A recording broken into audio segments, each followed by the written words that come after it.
Okay, and for my first surprise,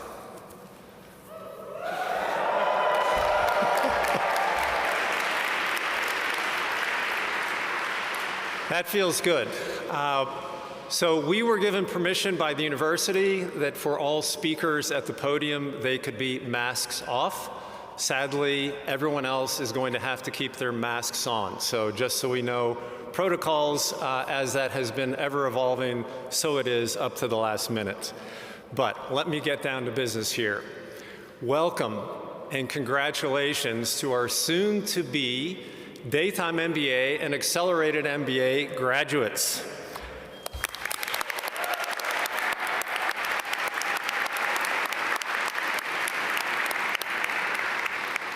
I also want to give a warm welcome to all of the friends and family who are next to us in the football stadium, as well as many people who may be online in all parts of the world at all hours of the day. So I'm so glad that you can join us, even if it's in virtual form, which again is in keeping with what we've been doing this year. It is my enormous privilege to be the Dean of the Fuqua School of Business. And in my opinion, every day being a member of the Fuqua community is a special day, but today is an extraordinary day, because today we celebrate the remarkable accomplishments of all of our students. And so today is your day. The spotlight will be on you. Deservedly, though, we should call attention to all the people who helped you get to this point. So I want to not just put the spotlight on you, but to put the spotlight on all the people who got you to this momentum occasion. Many, many thanks to all the people who made this day possible. I also want to thank the faculty and staff who are with you on this journey and sadly are not up front with us today to celebrate with you on this day. We do have some, what I believe will be noisy faculty and staff in the very back.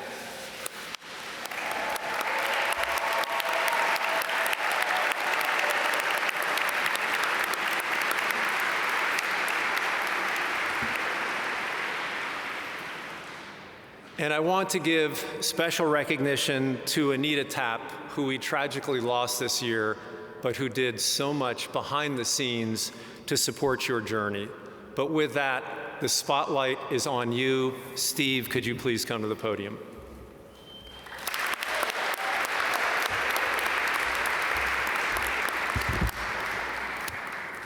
Wow. What a difference a year makes, and what a year. Bluff, gonna have to start with a bluff. Thank you, congrats, and I love you. I love you. So I have a few thoughts. I'm gonna give some recognition for some awards, and I'm gonna MC a few of the individual awards. So in reflection, you saw me last night, I got a little reflective. I took a peek at my Outlook calendar from May 15th, 2020, a year ago. Remembered where I was because I was in that same space, our bedroom every day with a long beard and very lonely. My calendar a year ago said orientation planning. Orientation planning, given I had no idea that planning a global pandemic would be such a challenge. So quick shout out, where's Maddie and Kira? I saw them in the front row. And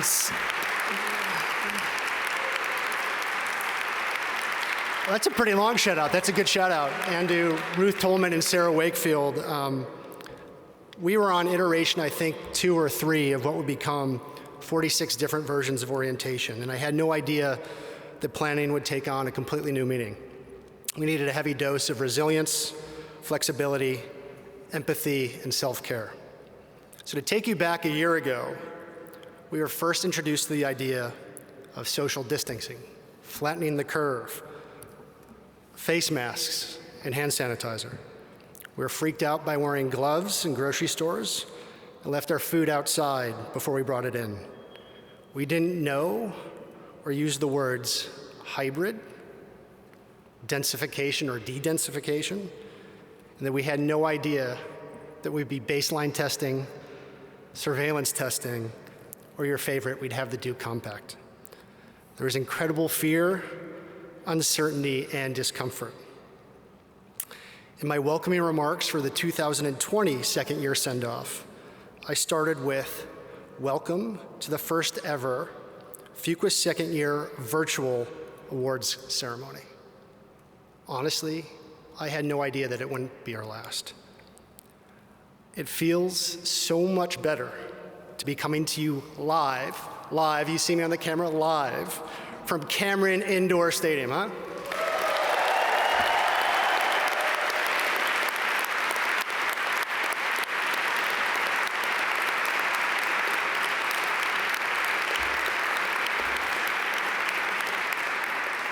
Seriously, I'm pretty nervous, but everyone just take a breath for a second. Just look around you.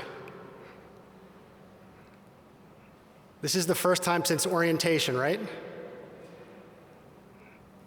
I gotta be careful, I'll get a little too emotional.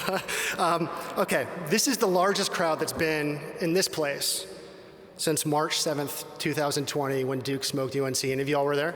Anyone at the game? It's by far the most people I've been around in a long time. So shout out to the families in Wallace Wade Stadium or watching from home. Those of you in here, just take a second. As Bill said, take a moment and think of the people who helped you get here. Your family, your friends, mentors, cheerleaders.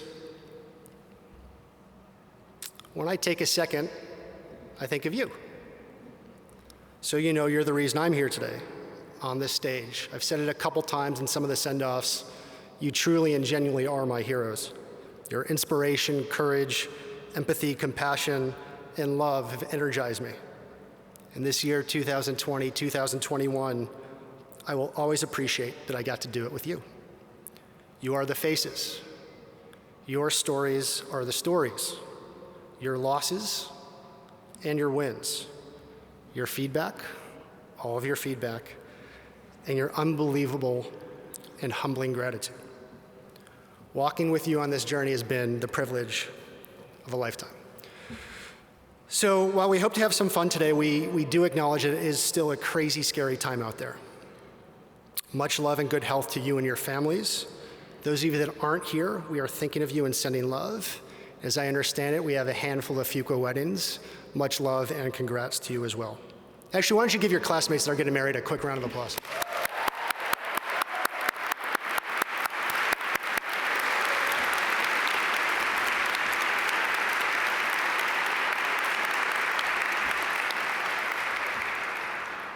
Okay, so hopefully over the next few hours we can reflect, smile, laugh, maybe cry a little bit, and celebrate. To be with you here physically, you are a part of our why, and we want to celebrate with you. The truth is, you're an amazing class. We couldn't thank you enough for all that you've done to make Fuqua better. The entire class of 2021 will graduate, and that doesn't happen every year. So give yourselves a round of applause for that.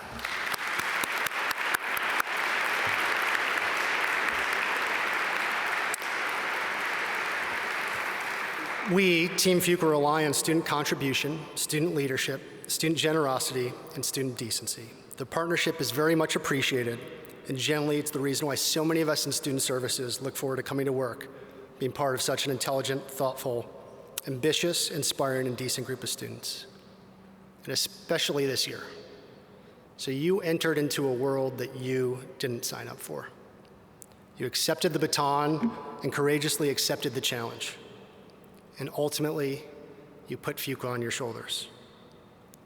You're the soul of this place. You are and will forever be Team Fuqua. On a personal level, you've defined what has been the most disrupted, difficult, challenging, scary, and emotional year of my life. You've done this with courage, sharing your stories even in a Zoom world, in the middle of a crisis of health, a crisis of race and injustice, a crisis of opportunity. You have brought your individual stories, truths, reflections, and growth.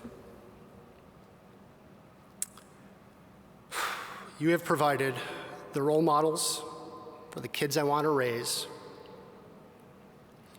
the students I want to lead, and the human I personally want to be. From the bottom of my heart, thank you.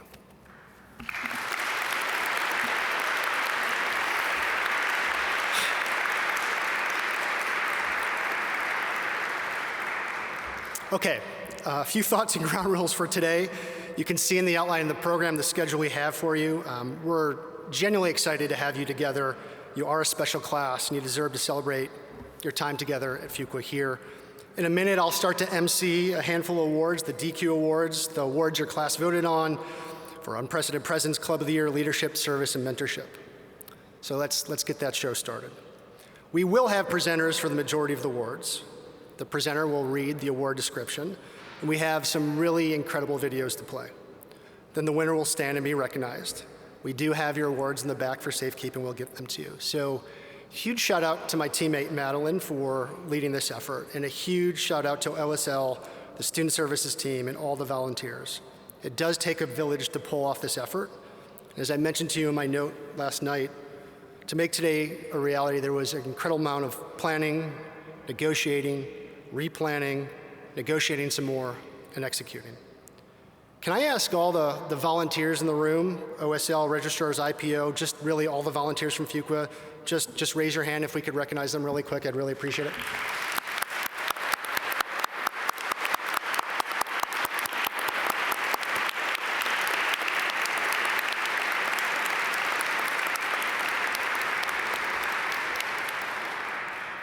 Now it's time to recognize you all, your class. I want to start with something important, but I need your help. If you are a fellow or a coordinator, so academic, admissions, career, BOV, executive, DAR, COLE, CASE, FCCP, CI, or any of our fellows, please stand up and stay standing. If you are a club president or on a club cabinet, please stand and stay standing. If you're on the MBA, a section rep on a section cabinet, please stand and stay standing. If you're an O chair on the O team or helped out at orientation, please stand and stay standing. If you earned a Dean's List distinction at the end of your first year, please stand up and stay standing. Fuqua Scholars will be coming soon on the 29th of May. If you provided support to a C-Lead teammate, a section mate, a prospective student or friend, please stand up and stay standing. If you aren't currently standing but are here today, please stand up because you survived this incredibly challenging year.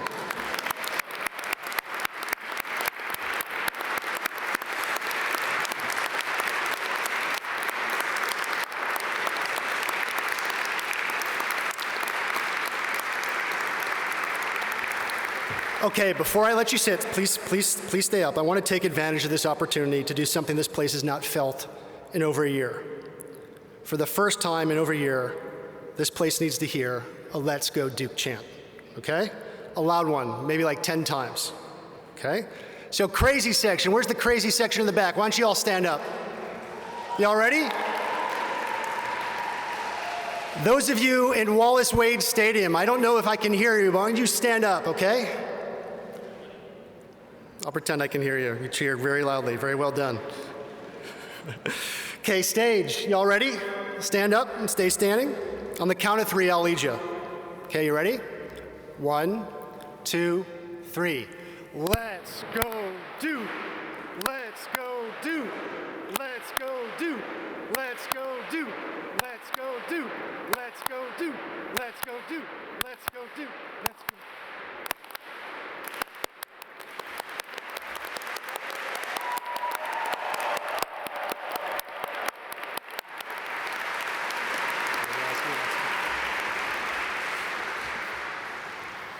That was awesome. I got goosebumps.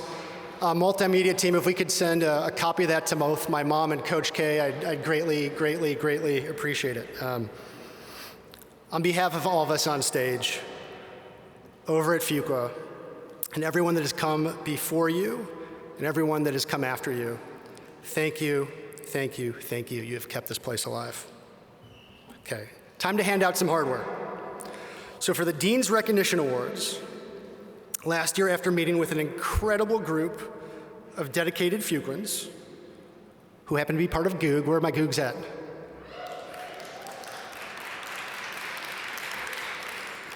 Okay. Bill agreed to update the Dean's Recognition Awards. So these are the Dean's Awards for Outstanding DQ, established by Rex Adams in 1998, and updated in 2020 to acknowledge and thank the students who, in the opinion of peers, faculty, and the Dean's Office, have exemplified outstanding DQ in the service of the school. Also, there's a new engraving on the award. It says Dean's Award for Exemplifying Outstanding DQ. Given that we have multiple award winners, I'll call out each name. Just stand when your name is called, and we'll hold the applause to the end. So arriving at a group of winners is always a challenge. I get made fun of quite a bit. I have a very, very, very significant and big Mount Rushmore, and I must have said over 100 times I want to give an award to everyone, but unfortunately that is not going to be the case. So in following the criteria of the awards, we solicit input from across the school: admissions, the CMC, student services, development and alumni relations, community engagement, our centers, the Dean's Office, and most importantly, your fellow classmates, who provided a significant number of nominations and were also finalists for the named awards to follow. So the following students will receive the Dean's Recognition Award for Outstanding DQ. Paige Bolander.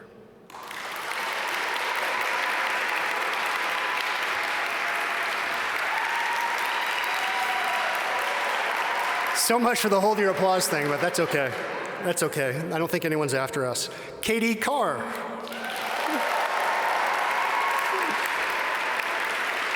Michael Karakappa. Rohan Chowdhury. Seema Chitrick Pierce. Maddie Conway. Navdeep Garg. Vrinda Gupta. Lindsay Hughes. Dinesh Kapil. Jenny Large. Chris Lazinski. Julianne Lee. Becky Mays.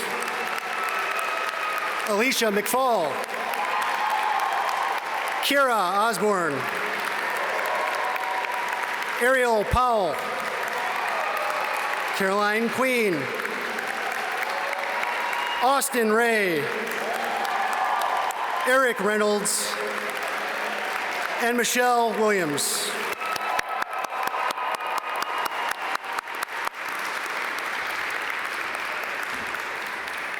So congratulations to all. Many of you wore multiple hats over the last 2 years. I know I speak for the entire Fuqua community. It was absolutely a pleasure to work with you and learn with you. Thank you for everything. So I'd like to ask the two presidents of our MBAA Student Association to come to the stage. The next set of awards were nominated and selected by your class. We will have a presenter for the award and an amazing video. Shout out to the multimedia team. Once the video plays, we love for the winner to stand up so the camera can spotlight you and wave to your classmates here and afar. So Sarah and Mike.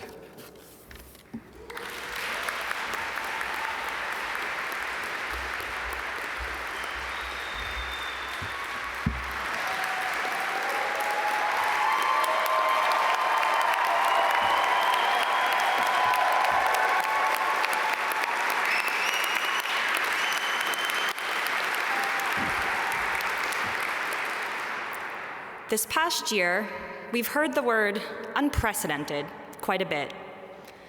But I want you to take a minute to stop and think about what this word really means in the context of what we experienced. Unprecedented is more than just new or unfamiliar. Unprecedented times are uncharted by individuals and lacking in any trail or map to guide us. Unprecedented, to many, can also be a hurdle, a source of fear, or even a reason to just step back and let others lead, rather than looking to ourselves. Mike, myself, and the awards committee thought it was especially important this year to honor those who could have easily turned to others and throw their hands up at the challenges of this past year, but instead rose to the challenge and went above and beyond the call of duty to support their classmates.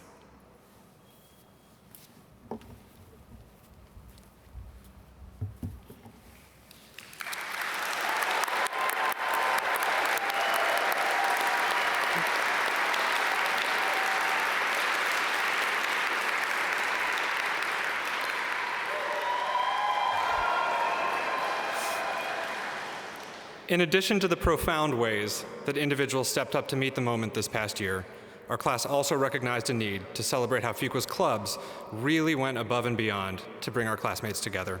One club in particular embodied this hustle. Its leadership, when faced with the chance to quietly muddle through a tough year, instead decided to build, grow, educate, advocate, and inspire. They became an ever-present source of inclusive social engagement, surprising business education, Durham community connection, Fuqua pride, and also a fun science experiment that benefited not only its members, but the entire Fuqua School of Business community. In doing so, they set a model for meaningful leadership and contribution, delivering uniquely unprecedented presence.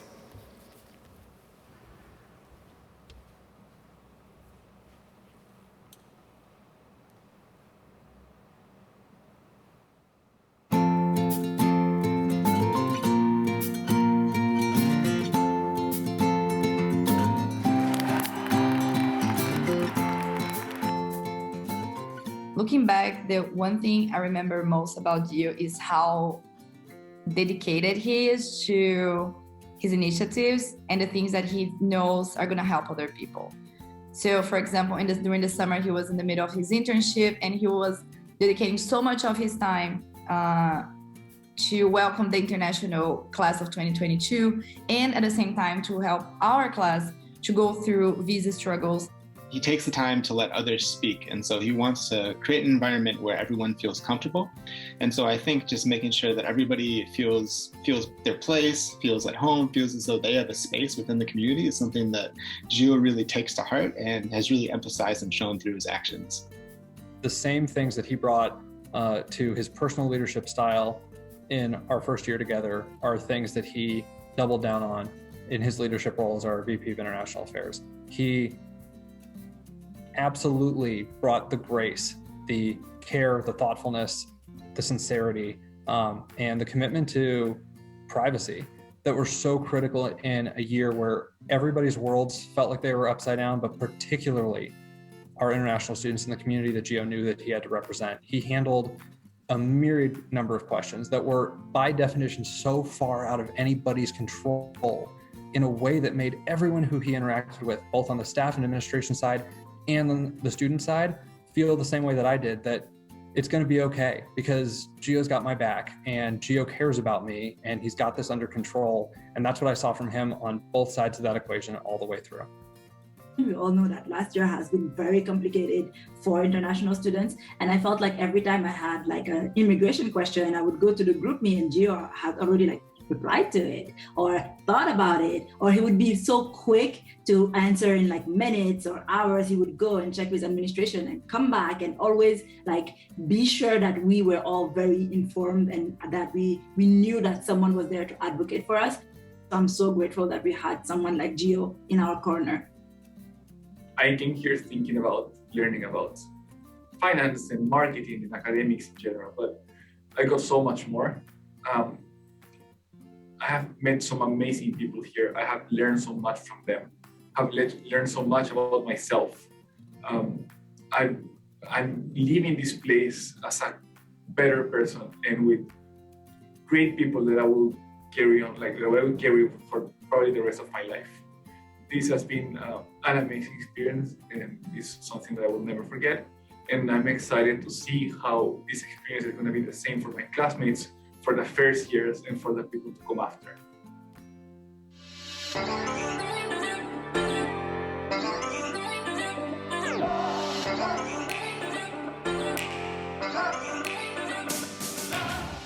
Kat and Katie are quite the duo. It was so exciting to see them not only just be passionate about beer as a social experience of just bringing people together, but also translating their knowledge about different types of beer and their knowledge about the beer industry into some educational events for the community. And we were able to understand the economics of being in the brewing business through one of the events. And I think it really just made Beer Club so much more than a social experience and really brought out the passion of the industry and the passion of the art of brewing beer.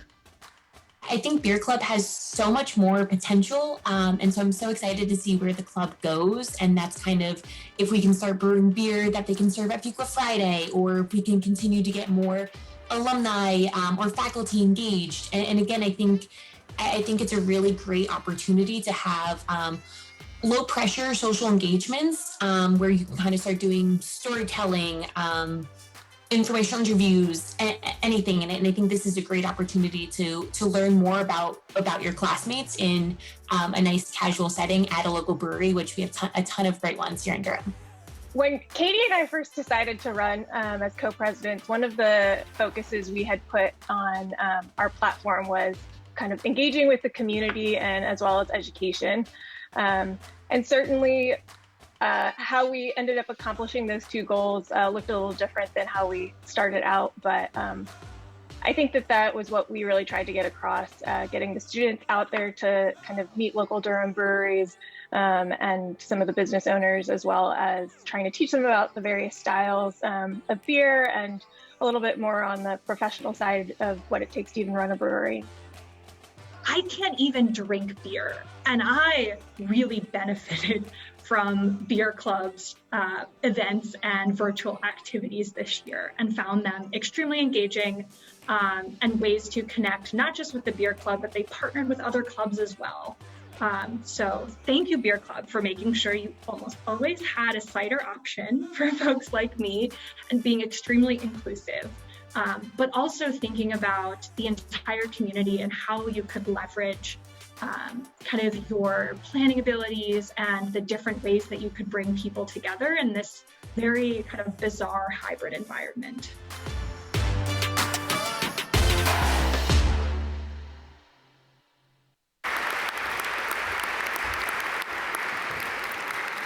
Unfortunately, Katie cannot be with us today, but would Giovanni and Kat please stand, and everyone give them a huge round of applause.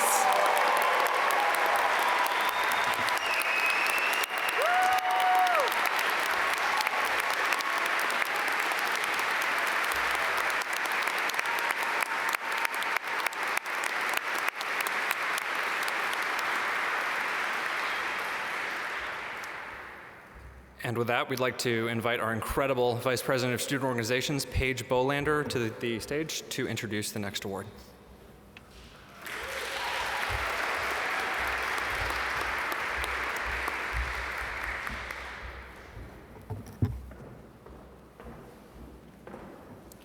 Thank you. As your MBAA VP of Student Organizations this past year, I saw many leaders work to engage with the Fuqua community in new ways while attempting to preserve the Team Fuqua culture that we love so much.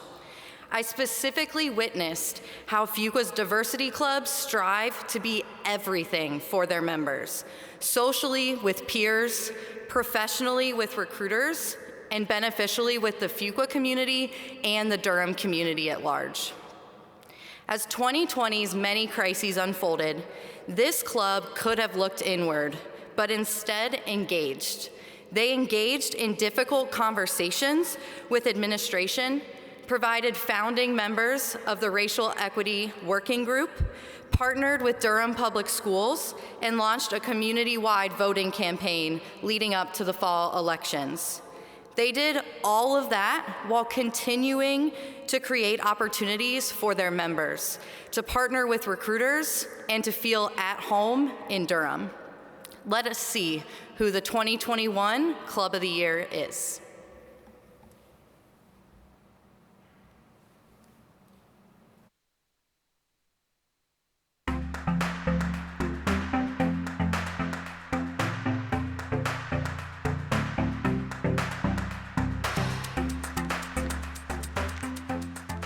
Limbaugh has become my family, not just through my classmates in 2021, but also the year before us, and our alumni network is very tapped into our group, which I think is incredibly unique and awesome. But it's a family, it really is. We support one another. We, we have real talks with one another. We go below the surface of relationships. My hope is, even as an alum, that I continue to stay as engaged with Limbaugh as possible, because I think what it provides for the Fuqua community is much bigger, and much more important than I think most people realize. Very impressed by the leadership of Blimbao to not only step up and be there for their members, so ensuring that they are making connections and being real about what's actually happening in the world and how that impacts, the context of business life.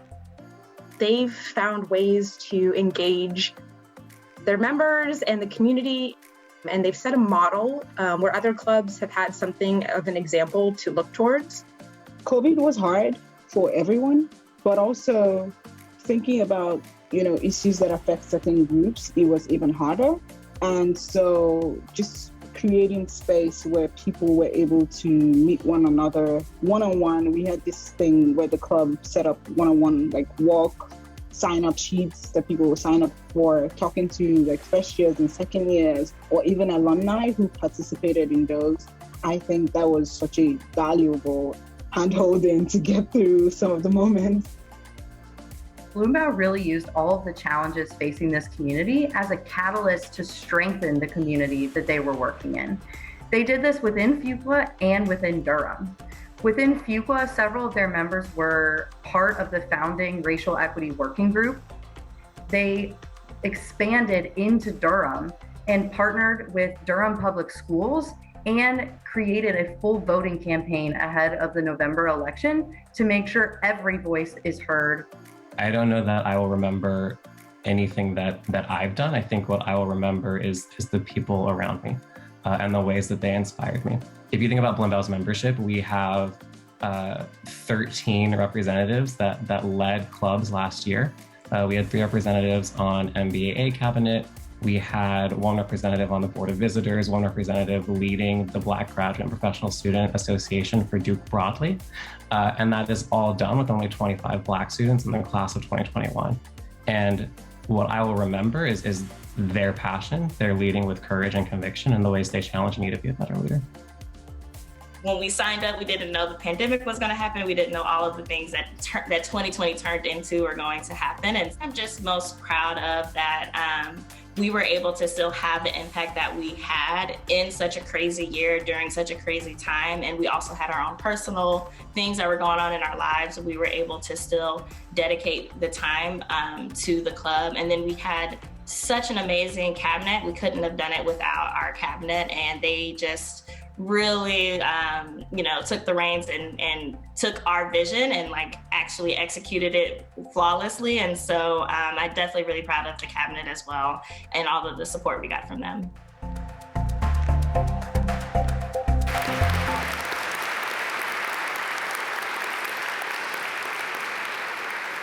Austin and Alicia, can you rise so that we can formally recognize you?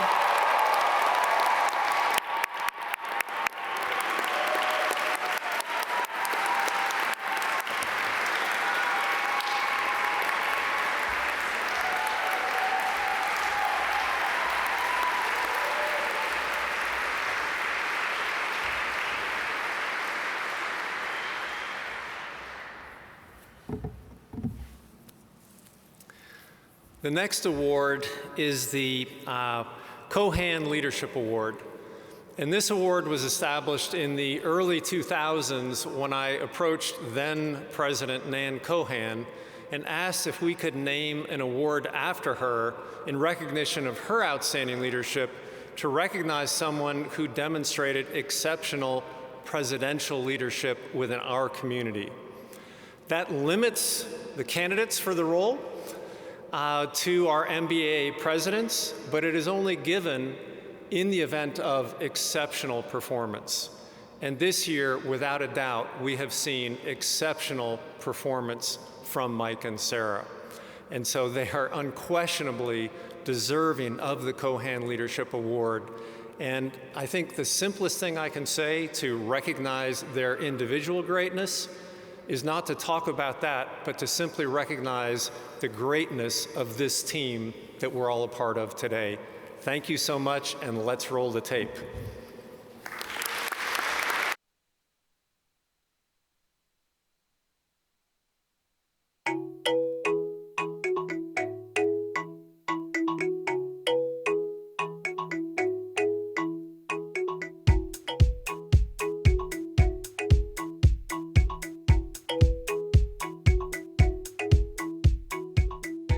we had so little information last year as we were trying to figure out what the year ahead was going to look like and how we could provide the best possible experience for the student body.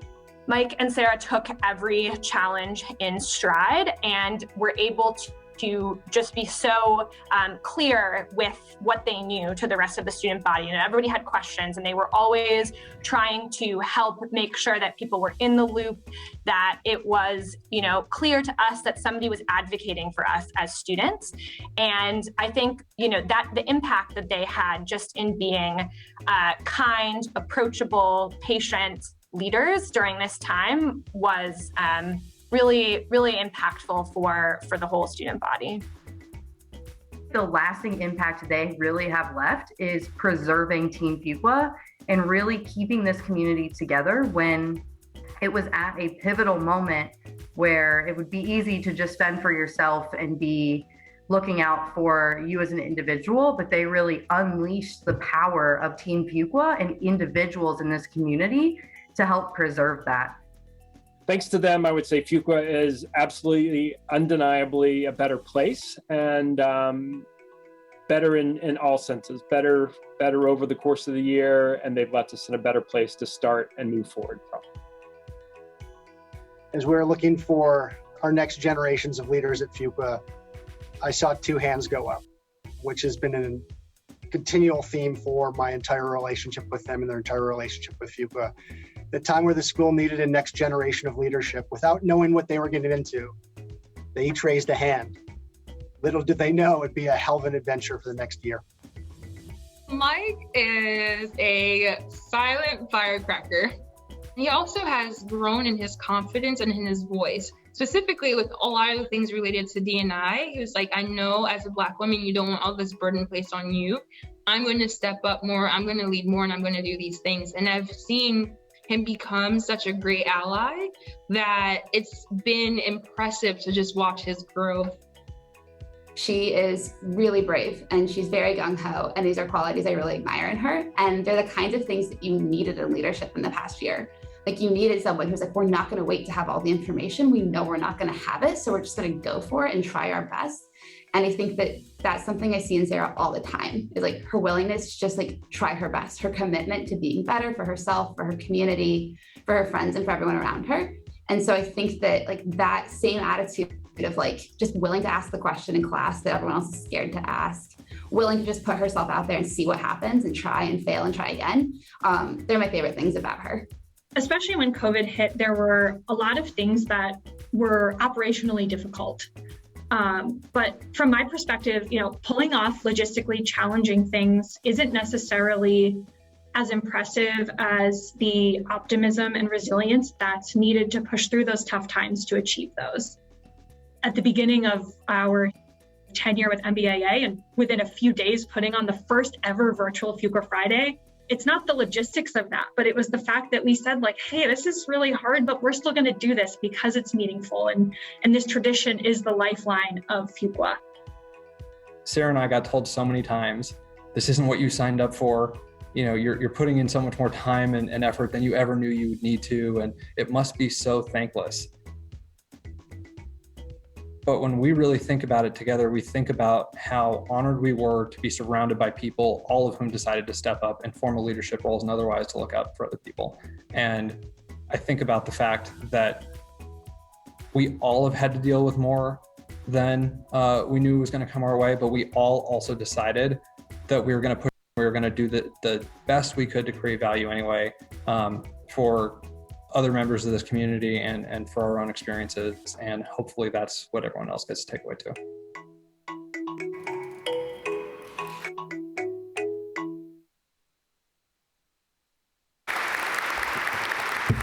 Mike and Sarah, could you please stand to be recognized by your classmates?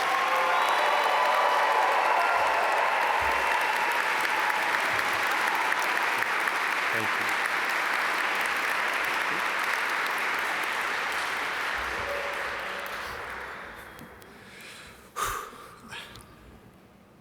Catch my breath there for a second. Okay, for the Asa Spalding Senior Award for Leadership.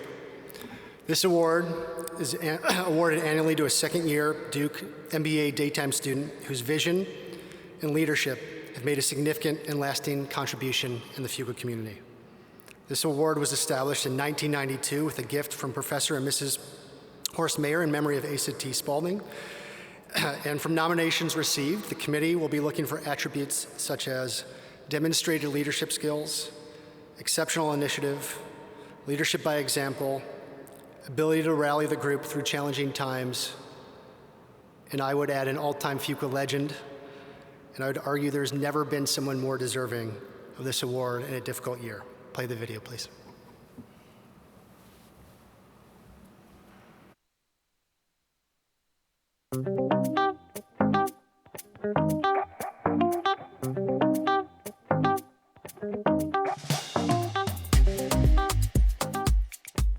During business school, we're here to kind of like invest in our careers and learn and grow. And Waka had this dual role of also making sure that everyone around her felt included and that they felt special and that their stories and journeys, no matter how unique they were or where the student was from, was just as valued as the other.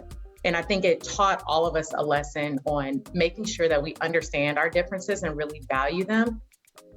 Waka has the biggest heart of anyone that I know. She just has so much empathy and consideration for others. She's the friend who you can call in the middle of the night when you really need help, and she will still be present in the moment. She won't make you feel like you're burdening her. And so I think she's really driven by just this empathy she has for others. I have really seen her become a mentor to a lot of people, including myself. I joke that we have our little therapy sessions at times, but she is the type of person who really wants to see other people succeed. And I think as she continues to grow in her career, she will always be the person to want to make sure she grabs someone else and lifts them up along with her. So she is very much driven by this idea of building community, building a network, and really caring for the individuals that she comes in contact with. She sees the world as it is. It's not like she sees the world through rose-colored glasses. She sees all the difficulties and challenges. We've got a global pandemic, economic crisis, racial justice crisis, all of these conversations coming to the forefront at the same time. And through it all, she has this contagious smile and laugh. And she's worked so hard, but still has so much positivity and positive energy. And I think that resilience and that positivity is really going to stick with me. She has so much joy. It's been so interesting for her to be in this position where she has to deal with so many difficult issues, difficult topics. She's motivated by just constantly thinking about others and then figuring out how to help them. Waka really has created space for individuals in their own terms, in their own time, with their own tools, to be able to grow individually as well through all of the things that she's done through MBAA, D&I, as a Cole Fellow, serving as leaders in various assets of Fuqua. And it's been amazing to see her really develop those tool sets and develop as a leader, but also really create the space to allow others to grow as well and really foster that growth. What I would mention that I've loved about Fuqua is that it's revived so many parts of me. It's revived the parts that just love to have fun. Maybe jump out of a plane or do that.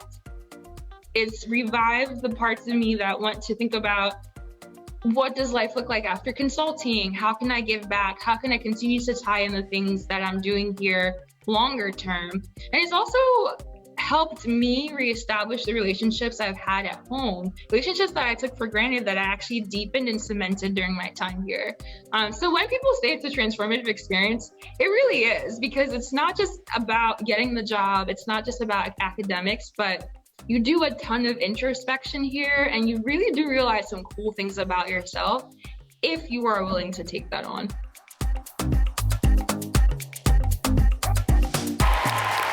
Waka.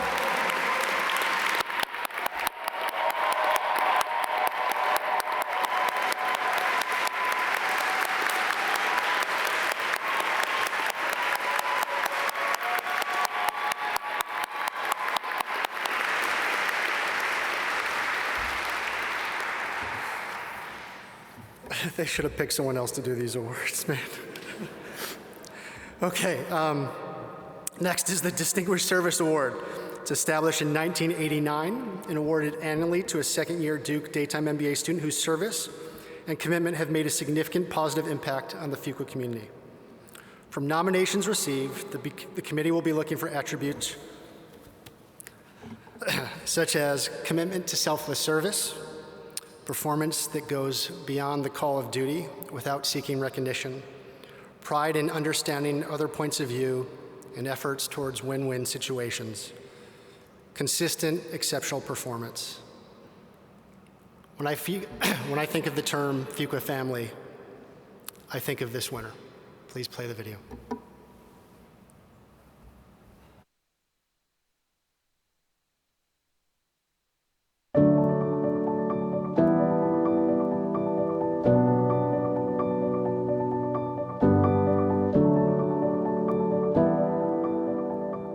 Natalia has impacted the Fuqua community through LASA. She knew from the very beginning of Fuqua that she wanted to be LASA co-president. So it's a community that's been incredibly important to her. And so she wanted to ensure that the first years had a wonderful experience with LASA, even if we were in this virtual environment. So I know she spent a lot of second year really doubling down on finding ways to continue and push forward LASA traditions that would happen, even if we couldn't be together in person.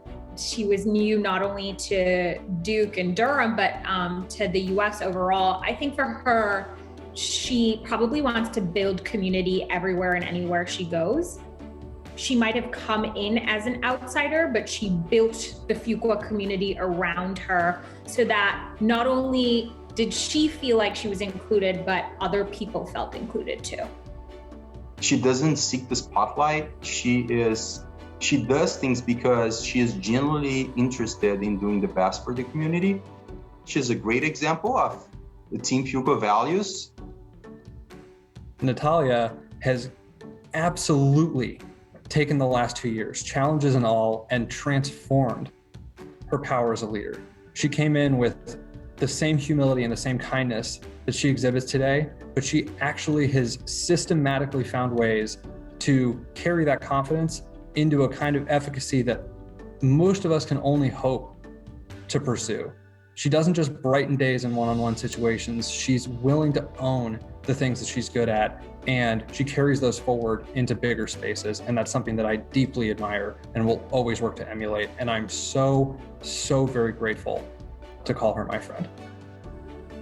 What I'm most proud of my time in Fuqua would be the friends I've made.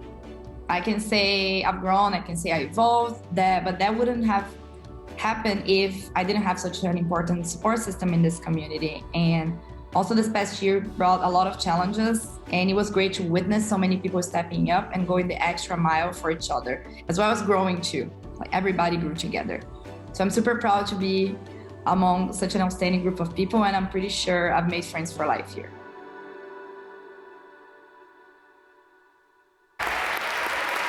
Natalia.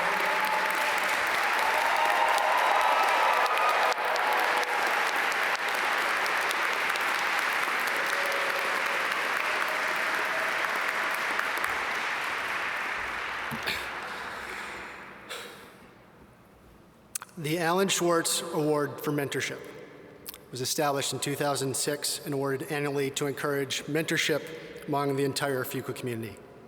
Students, faculty, and administrators are eligible for the award, but preference is given to current students.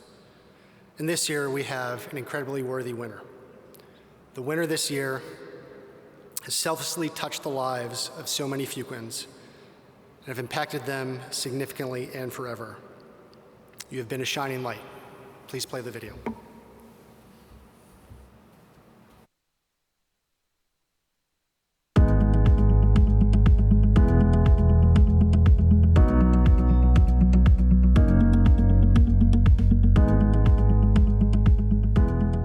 Every time I hear about TJ from someone, it's about him supporting them or him guiding them or him mentoring them. A lot of the international students from BIA, they've mentioned that they've all spoken to TJ through the admissions process, and he's also guiding them through Fuqua.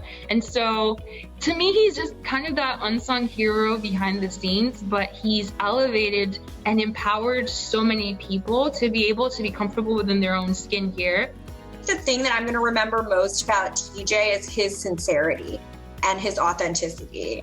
I think he He gives everything into anything he does, into just a conversation he's having with you. You feel like TJ is present. He's there with you. He's listening. He's responding. He's such a great active listener. It's amazing. He is someone who holds himself to a high standard in terms of the integrity and the responsibility I think he feels. Perhaps some of it due to, having a family and having lots of responsibilities outside of school. But he also passes that along to the relationships that he has with people. So he actually feels a responsibility to really make sure he knows how people are doing. He brings a lot of energy. It might be something simple, but he always brings energy with his response and in his interaction. He builds up. It's almost like he builds up before he speaks. So he'll say, Jay, I know what I want to tell you. And then he'll pause and then he'll just burst out all the ideas that he had and guidance that he wants to give you. I think TJ is motivated by bringing out the best in others. I think that he gets immense satisfaction from learning what makes people tick and from inspiring them to be their best. I found myself in a place where the common theme is to leave a place better than you met it. And I think that when somebody like myself finds himself or herself in such a place where they're just genuinely altruistic people seeking to make the world a better place, it makes it that much easier for you to extend yourself for the benefits of the greater good. And that's something that's been instrumental in how I've basically charted my time out in Fuqua. And I'm just excited to see kind of how we translate that to life after business school.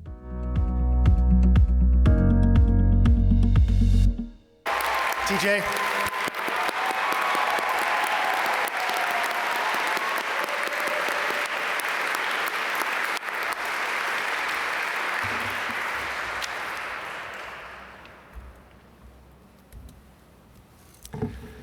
So while Sarah and Mike make their way to the podium, I'd like to ask that we give a round of applause to all of the leaders in the school, both formal and informal, which means all of you for what you've accomplished over these incredibly challenging times.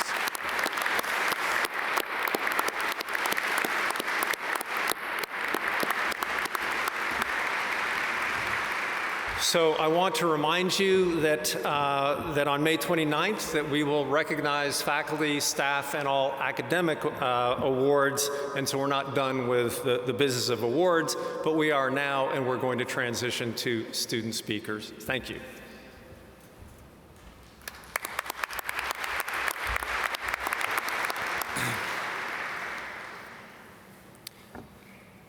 Thank you, Dean Boulding. Fellow graduates in the class of 2021, the 50th graduating class of the Fuqua School of Business, by the way.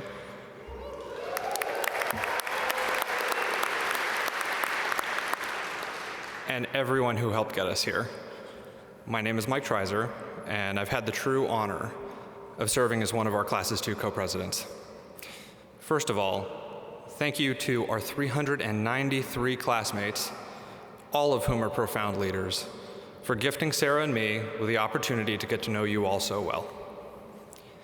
The chance to learn and grow with you these last 2 years, and now to get to help celebrate all of you and your many accomplishments, we wouldn't trade for anything. Reaching the end of our time here as students, I can't help but think about how it all started. Getting that call that I'd been accepted to Fuqua, I felt so fortunate and so grateful. Those feelings were quickly overshadowed by intimidation at the idea of carrying my weight in this place, surrounded by so many incredible people. And it turns out I wasn't alone in feeling that way. I'd like to ask you to spend a few minutes today thinking about what home means to you, and specifically the people and the moments that let you know you found it. To me, home is a few things. It's kindness, it's refuge, it's belonging, it's a place to be understood, to be appreciated, to dream, and to grow. And home always comes down to people.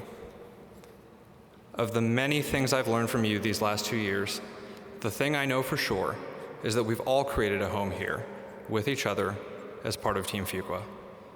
Not all of it looked like we expected, and not all the details worked out like we hoped they would. But I'd argue we've been afforded the chance to leave here with something far more important, a home with one another that will outlast these 2 years in Durham. And that's entirely the product of what you chose to pour into this experience. So I have to ask, when did Team Fuqua become home to you?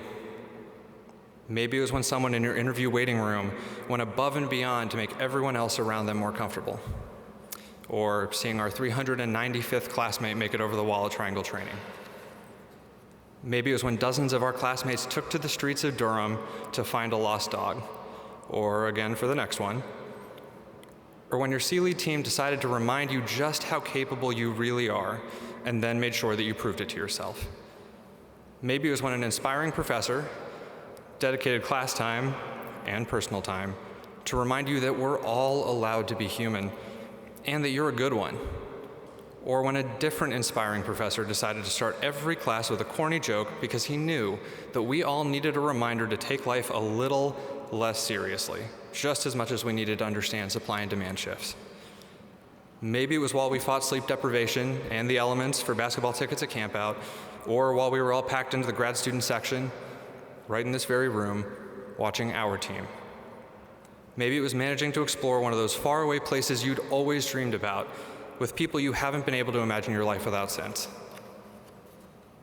Maybe it was when one of our deans themselves showed up at your doorstep with groceries and PPE in those first days of the lockdown. Or when section mates showed up outside your window with signs and homemade cookies to keep spirits up through quarantining.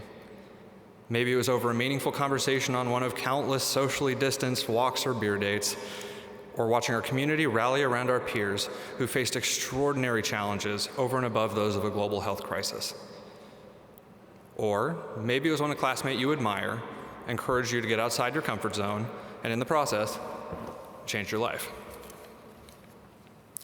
For my part, home here comes down to all of those moments, moments that you created. Home is the grace, the kindness, and the entrepreneurial spirit every member of this class chose to pour into our collective experience. It's a team of administrators, staff, and faculty who showed up every single day and stayed up so many nights to give us all the chance to make the most of this opportunity. And it's all the loved ones who supported us in getting here. Lastly, home at our Team Fuqua wouldn't be complete without Sarah Izzo.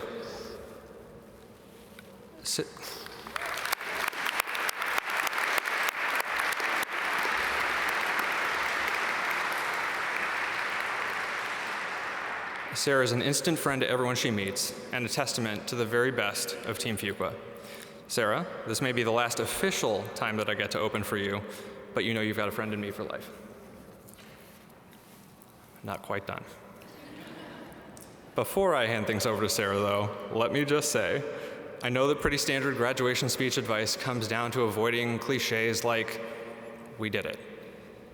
But to a class that decided to face down historic challenge with a shared commitment to rise up, to a group that has chosen time and time again to use its collective voice to sing the overdue praises of unsung heroes, and to this Team Fuqua that will go out into the world and continue to create home for others wherever we go in this world in the years to come.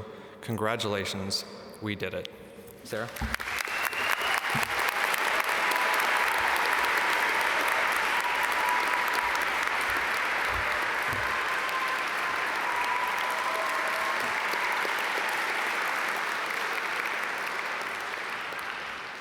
Thank you, Mike. And hello, everyone. Welcome to the many guests we have here in Cameron, out in Wallace Wade, and also virtually around the world. I have to say, though, it just feels really good to say hi to the class of 2021 in person for the first time since Mike and I stepped into this role. Looking at your faces is pretty emotional for me right now because I didn't think the opportunity to address you in this way would ever come. The last time I sat through an event like this was when I graduated from a school named after the man depicted in the Broadway show Hamilton. Just before dying, Hamilton turns to the audience and says the following: "Legacy. What is a legacy? It's planting seeds in a garden you never get to see. I wrote some notes at the beginning of a song someone will sing for me. America, you great unfinished symphony, you sent for me, you let me make a difference. Upon hearing and reading these words, I can't help but think back to the admissions team. Reading the essays of how we would each contribute some notes to the unfinished symphony of Fuqua and the seeds we would all plant in the garden of the class of 2021. One of my favorite parts of serving as your co-president was getting to see all of the seeds that you did indeed plant. You mentored, you planned events, and helped each other jumpstart your careers. You produced videos, you formed bands, and even through some epic social events, pre-COVID, of course, don't worry. But your legacy is so much more than that. Your legacy is also the perspective you shared in class that informs an innovative startup that's founded 20 years from now. Or the daring dialogue you hosted that showed somebody how to be an ally, and they go on to establish better equal pay policies at their firm. Or maybe you brought your children to Fox and meetings on Zoom, showing us how to raise the next generation of changemakers in this world. It can be difficult to be proud of a result that you can't see or one that hasn't even happened yet. But I think that's what makes this whole Team Fuqua thing so beautiful. You wrote pages and pages of notes and lyrics, knowing that somebody else was gonna sing most of the song. I sincerely hope you all realize how interconnected your experiences here and your futures are, and take pride in what has and will become of them. As I reflect on the flowers that I sought to grow in my time here, I'm brought back to a conversation with a close friend and mentor of mine. They asked what my true north has been throughout this past year, and I told them that I try to see my ultimate goal as just working to bring people joy. I've come to learn that joy can mean wildly different things to different people.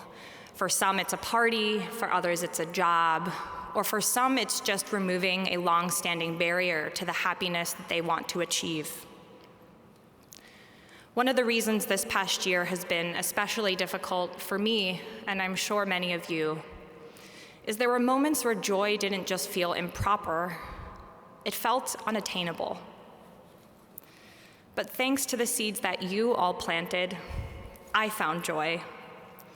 I found joy in sharing life milestones with over 30 engagements, almost a dozen marriages, 3 of which are happening as we speak, and more than 8 babies born.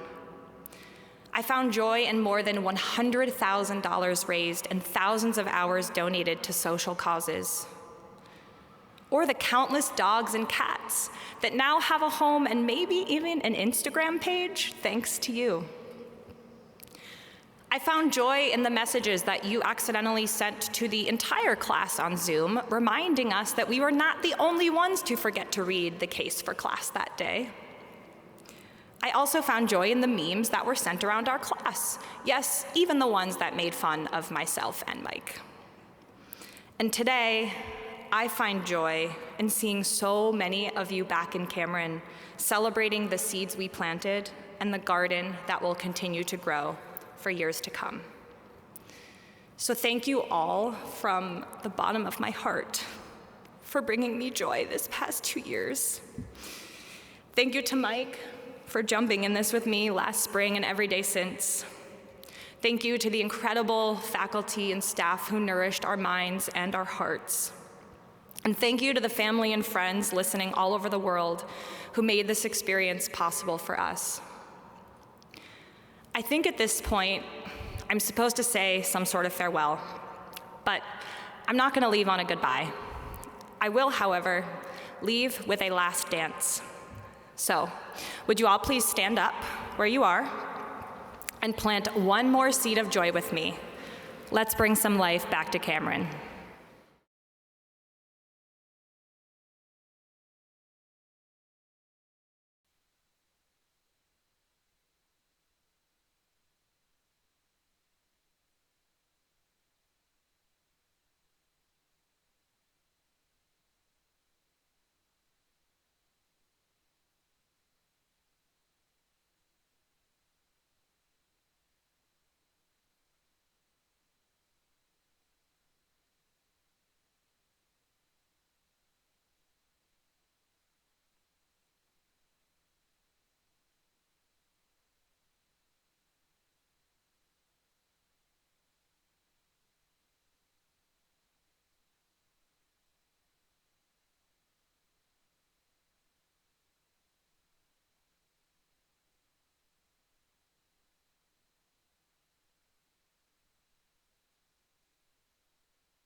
Let's catch our breath there for a minute. That was fun.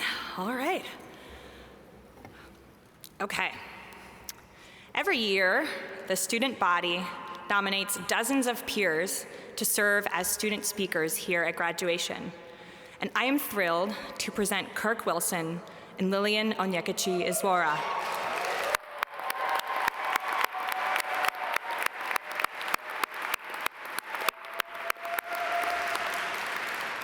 Before handing it over to them, I want to take a little minute to tell you about them. Starting with Kirk, who grew up in Long Island. A few of his leadership roles here at Fuqua, just a few, include being co-president of Net Impact Club, co-president of Food and Agriculture Club, and also a Cole and Case Fellow.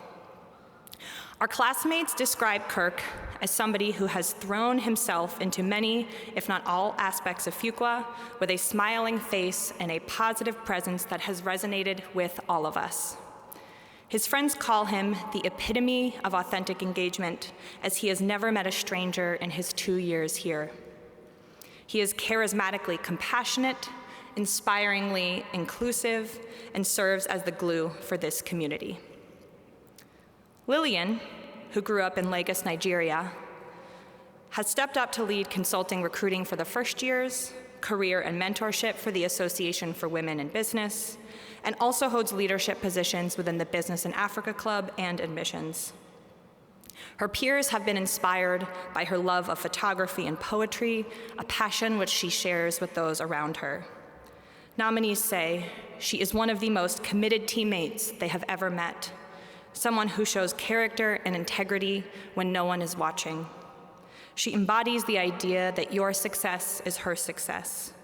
She gives her all and is sneakily talented as she carries herself with a humility and strength that leaves an impression on those she encounters. So would the two of you come up, and we'll start with Kirk.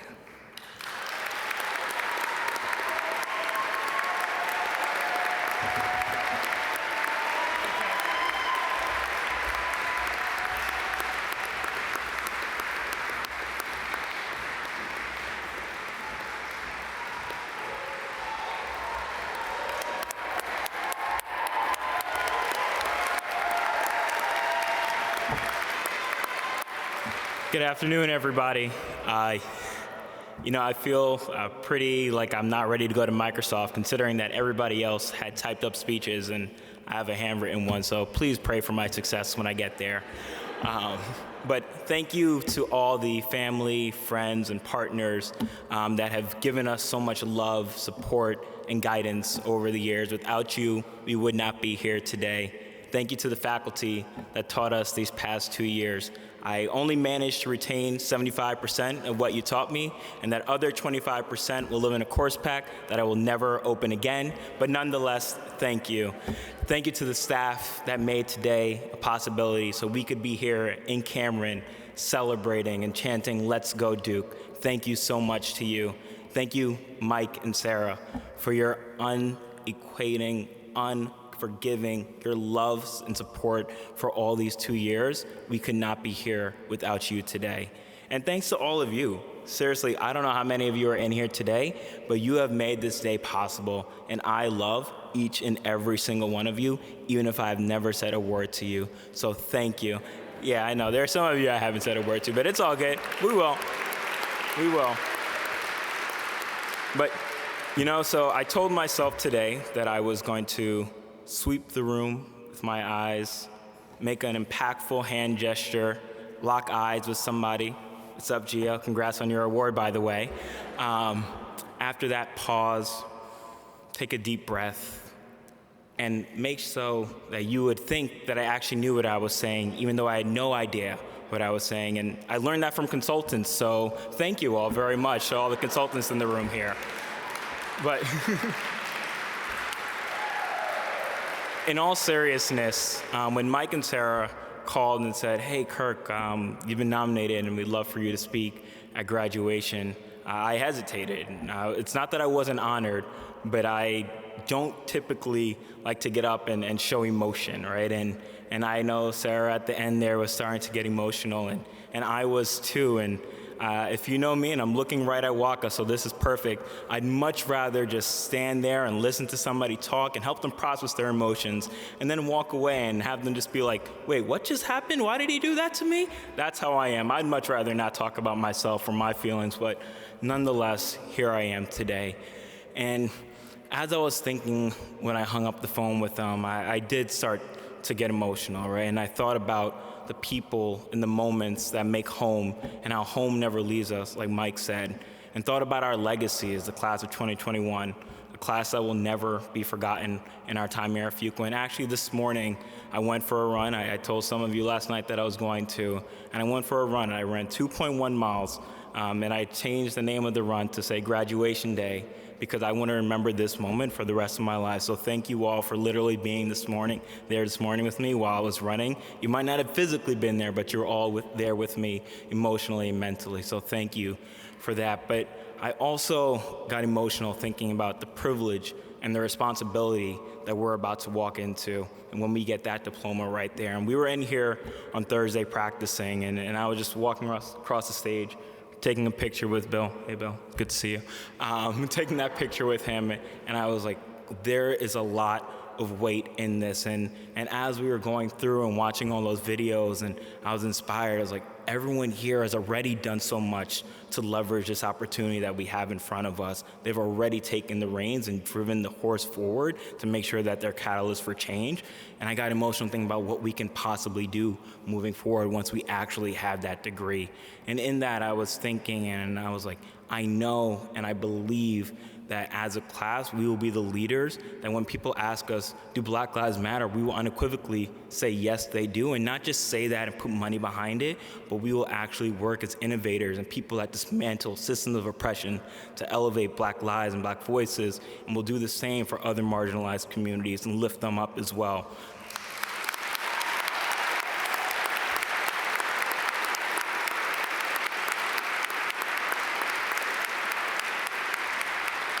And then after that, I was thinking, we're also going to be leaders of companies, and we're going to say that we value the triple bottom line of people, planet, and profits, not because it's the sexy thing to do for funders, but because it's the right thing to do. It's the fundamentally decent thing to do, and we'll mean that. And we'll say that by investing in people and planet before profits, we can drive profits and then reinvest those profits back into the people and planet, because again, it is the right thing to do, and we will do that as leaders of consequence from Fuqua. And then finally, I got emotional just thinking, like, those are the big moments, but what about the small moments? The moments when we don't always recognize the privilege and the opportunity in front of us. And that's when we go on our app, it's the middle of a week, we're exhausted, we've had 5 meetings, and we order that $7 latte, and we're running in there, and we grab it, and we run out. And then it's the moment when we're in the lift, we're on a work call, and we're like, okay, I need to go somewhere. And then we stop, and we stop because we remember we are a fortunate group of 390 plus MBA students to be able to afford to be in that lift and not have to worry about taking public transportation and finding a ride. To be that fortunate group where we can get that $7 latte and not just have to wait for the free one that's offered at work. We are that fortunate group, and in those moments, I hope and I believe that we will be the group of people that will stop and say thank you to the barista, say thank you for giving me the energy that I needed to get through my day, say thank you to the Lyft driver for getting me safely to my destination. And so for all those things, we don't need an MBA to do any of that. But now that we have that MBA, we have a responsibility to do all of that. And so I'm looking out across this room again.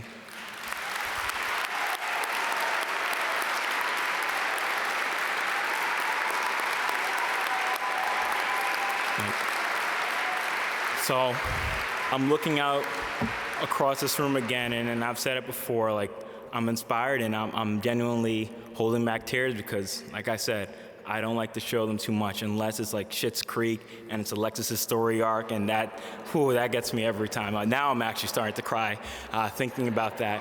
But no, I'm looking out at all of you, and again, I'm inspired by the things that you've already done. And I'm so excited and so looking forward to see how we take this opportunity and keep pushing ourselves forward. So thank you so much for the opportunity to speak today. thank you for letting me be one of your classmates and be a part of this Team Fuqua family. I love all of you, and let's give it up for Lillian.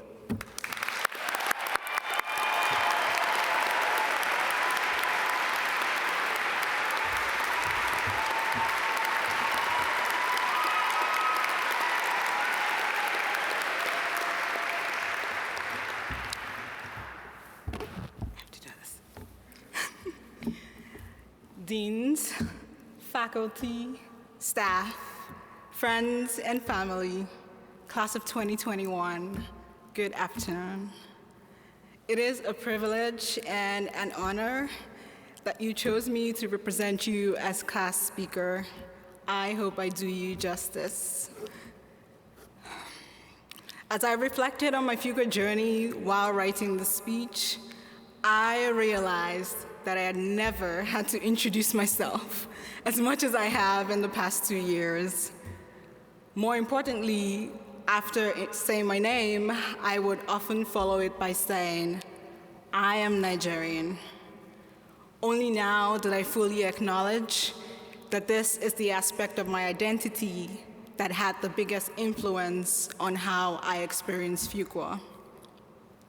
I have needed and used every beat of the many things that Nigerians are known for: grit, unbridled joy, and the innate ability to take everything in stride, because last, everything will do all right.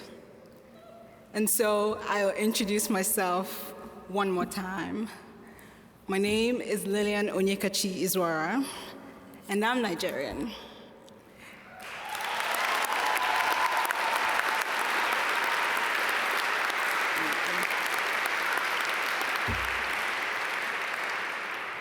Now, if you know any Nigerians, you know that we do not need a reason to celebrate, because everything is an opportunity to party. And graduation is right there, just below weddings and funerals. And without COVID, this might have been a full-on tailgate of my family and friends, sharing jollof rice from the trunk of their cars, and branded household souvenirs with my ugliest picture on it that says Lillian's MBA graduation of 2021, just so you never forget where you got it from. My family isn't here today, and neither are some of yours. But this does not in any way diminish the magnitude of this moment. When my people want to talk about how far one has come, or how much work one has put into something, we would often say, you have crossed so many lands and so many seas. And quite literally, we all have. There's no one here without the dust of the traveled road on them. One of the biggest value propositions of business school, particularly Fuqua, is a broadening of horizons and the expansion of one's community. Indeed, a transformational experience. I hope it was everything you were looking for. If you came here to keep your options open, I hope you found something you could commit to.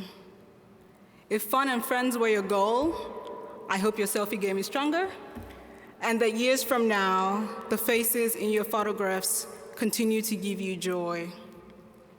If you came here to find out who you are, I sincerely hope that you did. And if you didn't, I hope you at least discovered who you aren't, because sometimes that is even more important. And since for some of us, these 2 years will forever remain the moments that changed the economic trajectory for their families and generations to come, I hope we all recognize what an honor it is to have borne witness. It is often said that business school was not designed for introverts. And so if any introverts, like me, have felt the need to make a choice between being liked, respected, or otherwise potentially forgotten, let me first remind you that no one here is forgettable. I hope you recognize that whatever choice you made, Your presence was a necessary part of our collective experience. And still, we give thanks for all the extroverts and ambiverts who made room and widened spaces so that we could fold everyone in. For Harry, AKA Harrison, and Waka, who spearheaded my first Tavern Tuesday. For Janique, because of whom I knew half of Section 1, even though I was in Section 6. For KK, Aisha, and Swati, and all the "what are you doing tonight" questions. For Allison, you know why. For Team Lemmy, who would just not let me stare quietly out the window on that bus in Namibia. And for many more who stretched out your hands, thank you for making the effort. With the opportunities that we have been given to swap life stories, whether on a bus, trailing through the deserts of Namibia, small dinner groups, or screaming to be heard through the loud, drunken haze of shooters, I hope that we have all learned to embrace everyone with grace and to recognize that our biggest achievement is that we have left enough pieces of ourselves with others to carry with them. And since my roommate Janique, who's from Trinidad, will probably go her entire life saying, and they'll be all right. Like a typical Nigerian, my work here is done. Looking forward, I have two things to ask of all of us. First, that you continue to do everything within your power to educate yourselves beyond your own borders, economic, political, geographical, or otherwise. And if you do have kids, I beg you to do the same for them, so that future conversations are not completely weighed down by the layering on of context and a necessary unbundling of prejudice, so that the sooner we can move beyond the laborious task of re-educating, the quicker you get to the part where it's just two people who share a love of dance or whose favorite travel memories somehow happen in the exact same place. And second, that you do not forget. Do not forget that when COVID-19 came and wreaked havoc on the world, bringing with it an avalanche of other issues, political, social, and economic, you bent your backs to lift each other up. While some of you international students like me worried that the labor of your 2 years here might be in vain, still you persisted. Do not forget that while you straddled the pain of both home and here, when grief and rage tore at your insides, it was you who dipped yourself in courage and showed up in all the ways that mattered. I want you to remember. Ijomanu. That is my native Igbo for journey well. And while I wish that the rest of your journey is completely smooth, the reality is it might not be. And so I want you to carry the memory of this resilience with you. Remind yourself again and again when the going gets tough. Because class of 2021, no one has ever done it like you. Ijomanu, and congratulations.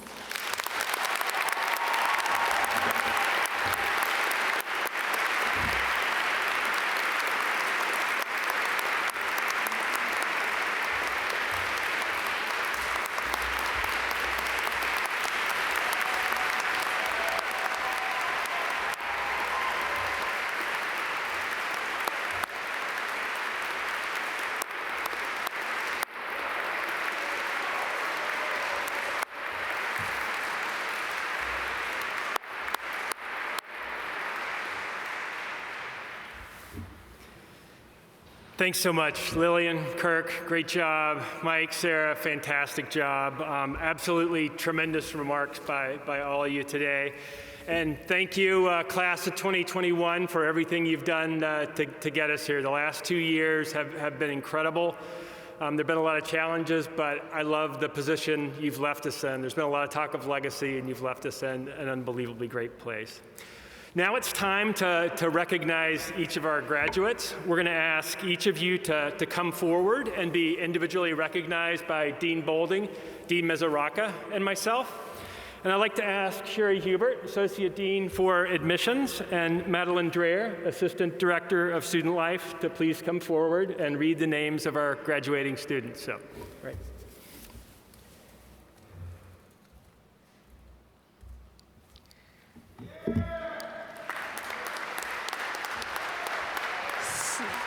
You guys can come up. Yep, John. So I want to say, on your first day, I was so excited. And today, as you graduate, I am so proud.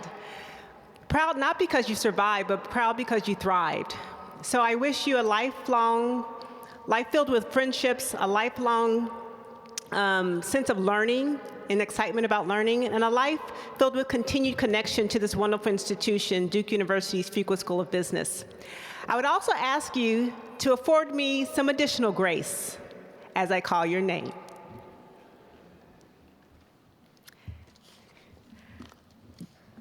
John Finau.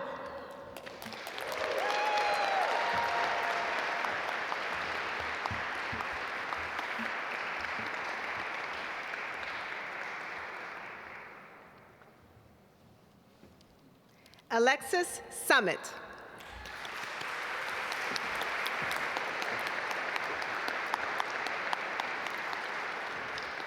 Kirk Wilson.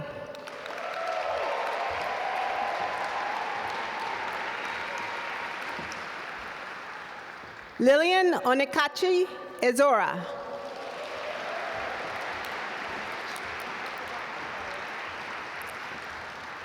Sarah Izzo.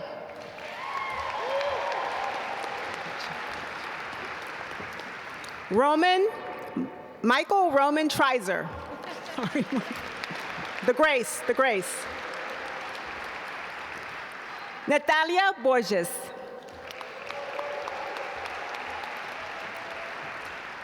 Paige Gooch Bolander.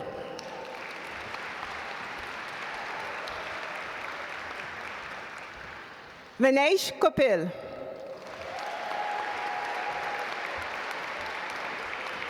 Kathleen Delaney Horan.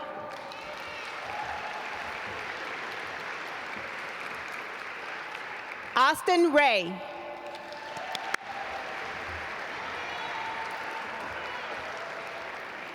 Alicia Nicole McFall.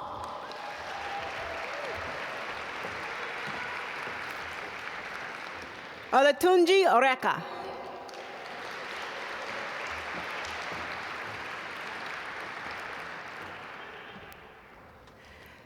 Nwakego Olatomi Isama.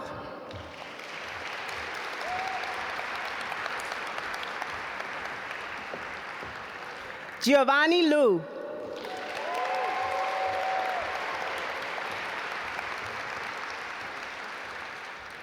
Rohan Chowdhury.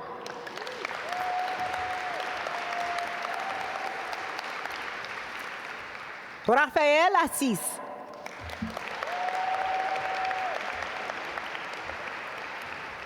Brendan James Bolander.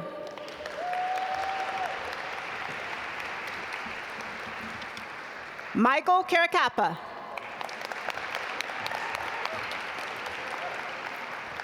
Catherine Marie Carr.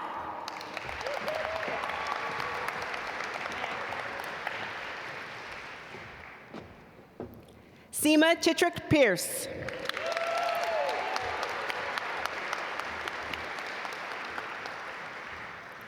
Madeline Scott Conway.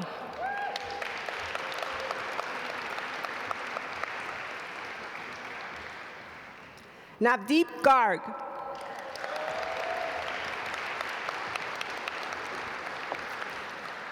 Brenda Gupta.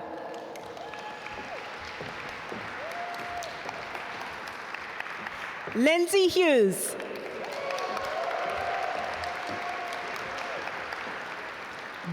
Jennifer Large.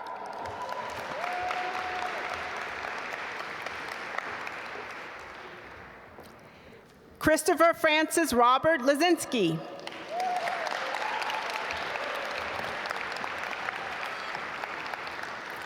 Rebecca Dickerson Mays.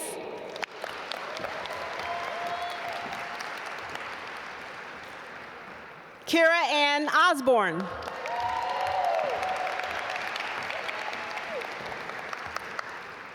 Ariel Nicole Powell.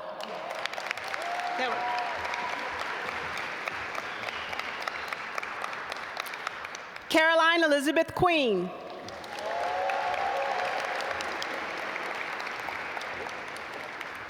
Eric Reynolds.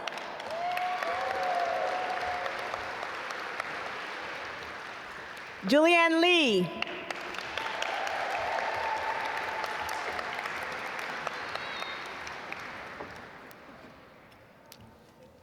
Michelle Williams.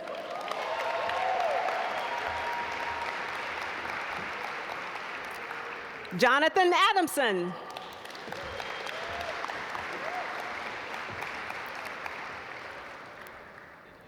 Solier Agdalatova. Is that right? Sergio Enrique Aguilar Vega.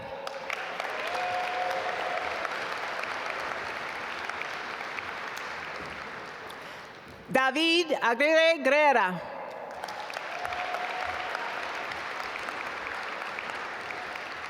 Sela Aji.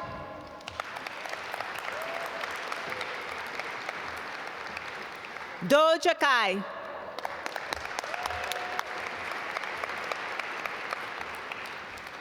Christian David Aldana Valenzuela.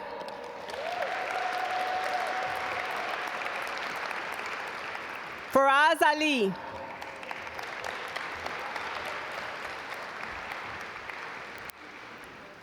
Michael Joseph Amodio.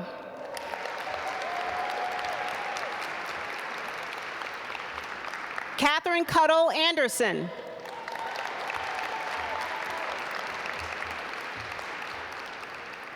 Samuel Fenton Baker.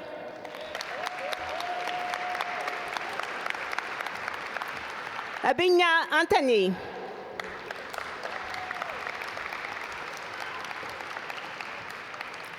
Andre Asa.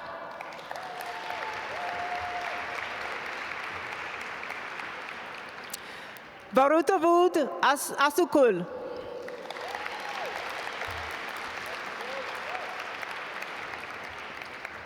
Mark Joseph Baden.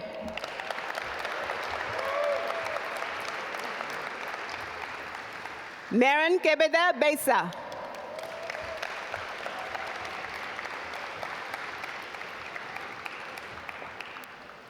Zachary Scott Baker.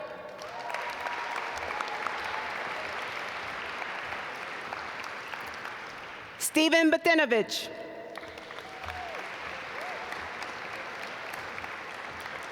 Mark William Benson.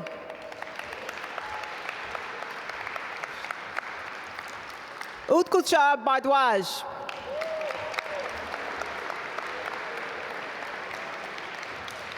Gustavo Fernandez Bittencourt.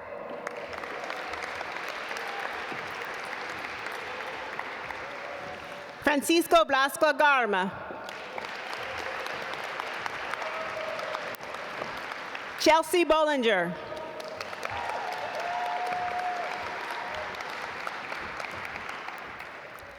Jashanjot Kaur Boparai.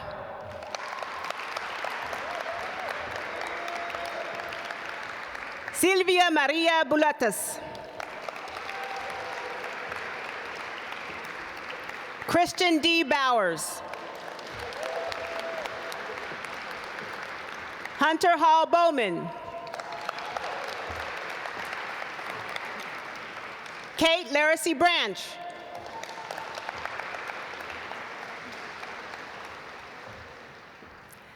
Jonathan Donald Brandon.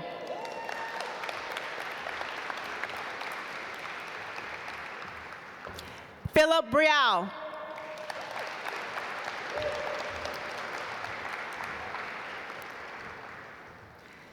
Joshua Briones.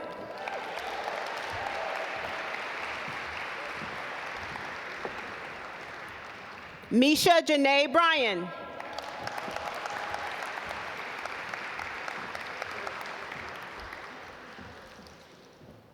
Hannah Ferry.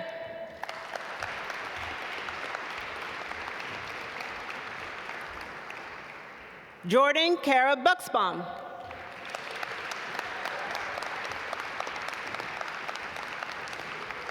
Molly Faith Bumbara.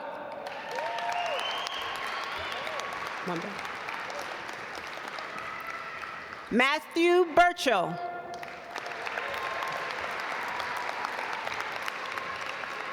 Michael Christopher Kaberloff.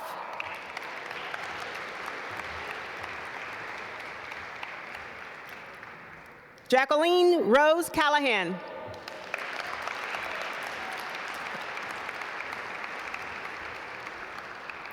Benjamin Sayer Cantor.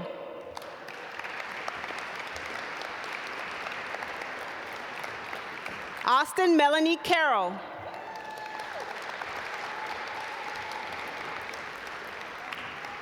Nora Elizabeth Carroll.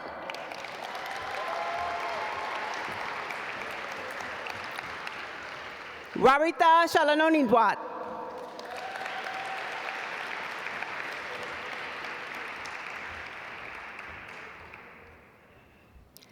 Lefko Haralomas.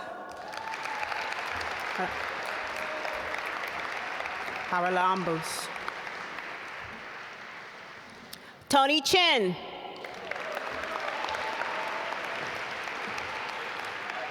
Jerry Yenming Chen.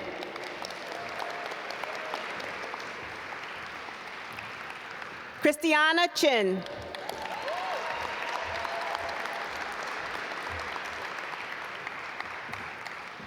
Mahek Raj Trataputhi.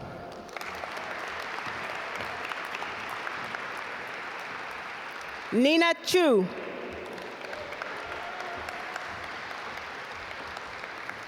Stacy Cho.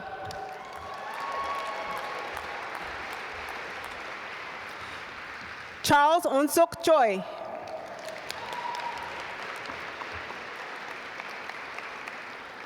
Swati Chaudhary.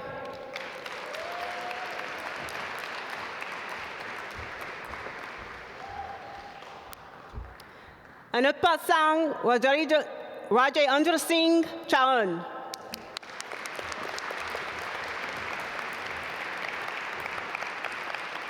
Jamie Ann Shokan. Owen Pierce Condon.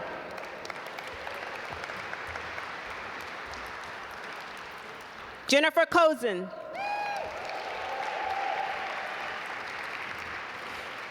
Fiona Jacqueline Quickshank.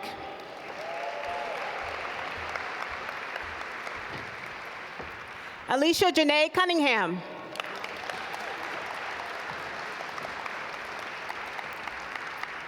Nicolas Pablo de Canto.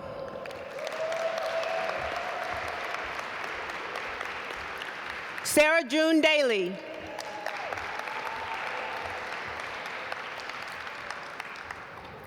Alejandro Dao.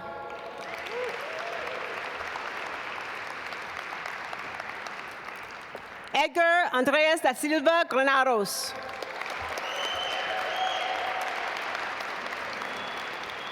Charles Allen Deere. Sean Peter Denon.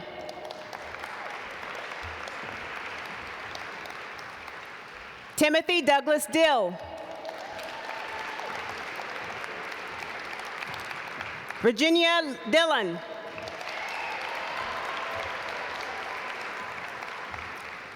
Guillermo Javier Donoso Racines.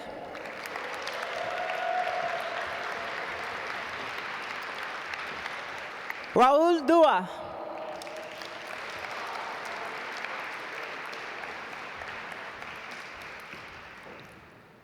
Michael J. Diamond.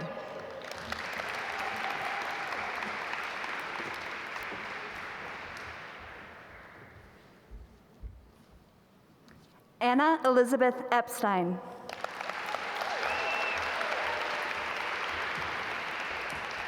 Helen Ewing. William F. Farnos Wilker.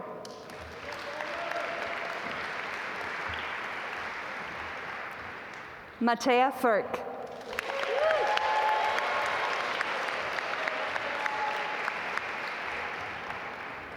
Sergio Fernandez Arce.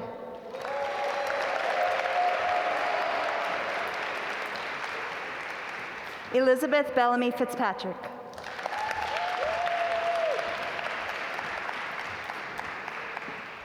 Taylor Renee Foster. Lee Medley Foster.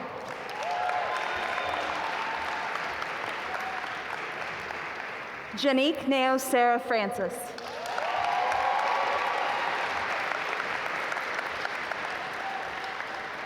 Melissa Enshin Fu.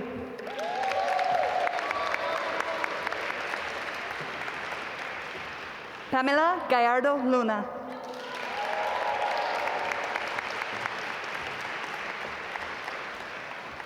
Anjana Ganti.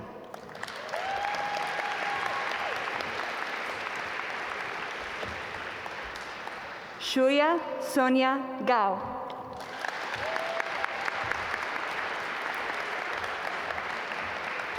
Quinn Douglas Garber.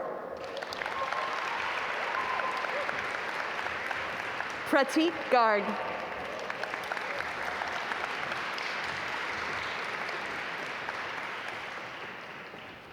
Tamir Guy.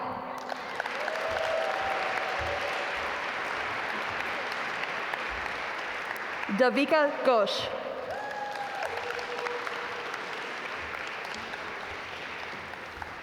Andre Giaquinto.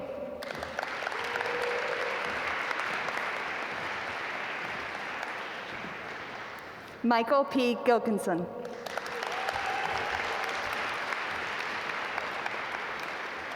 Ann Giordano.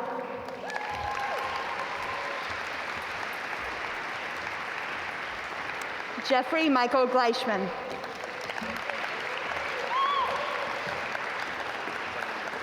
Mohit Genka.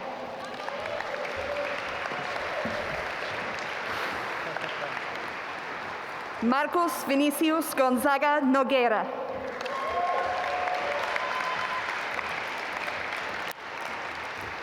Priyanka Goswami.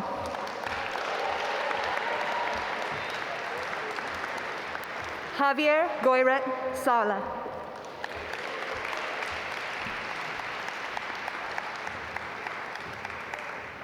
Donghee Gu.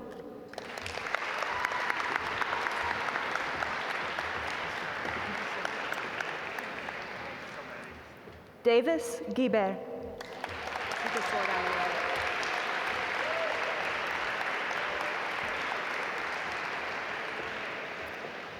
Jacob Taylor Quilliam.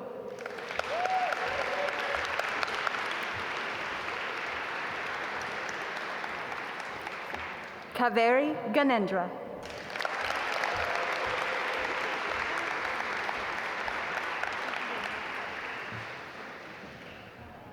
Artanzi Rudolph Haley III.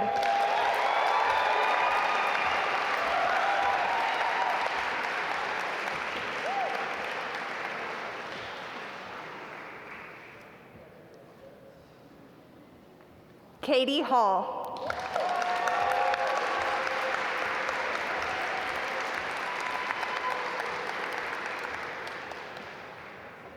Hannah Lynn Hallstrom.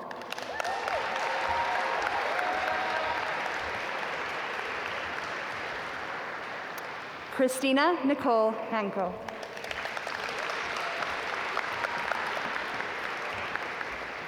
Quentin Alexander Harris.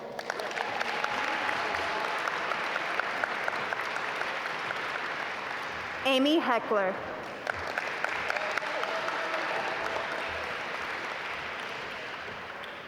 Mary Elizabeth Hendrick.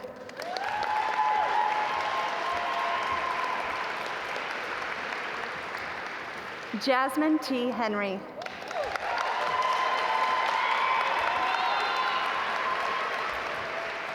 Morgan Rachel Hirsch.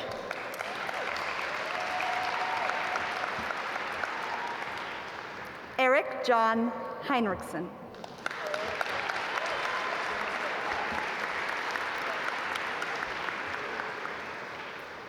Nathan Hickson.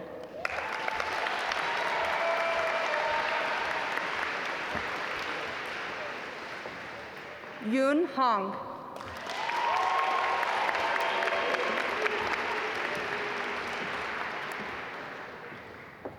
Jordan Richard Hopper.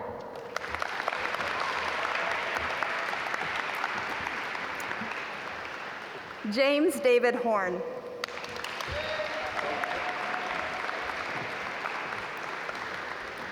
Aubrey Rose Howard.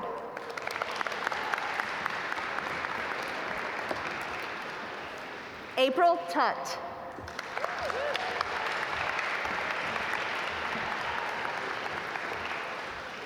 Christina Mimi Hua.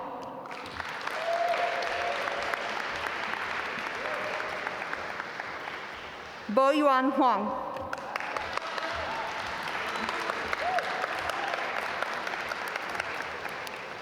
Eric Hutwalker.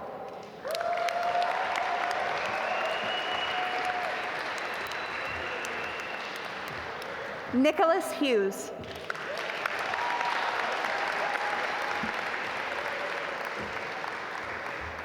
Aaron Lennox Humphrey.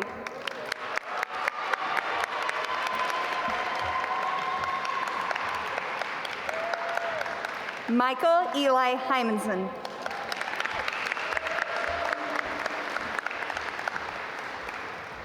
Karthik Ilakavan.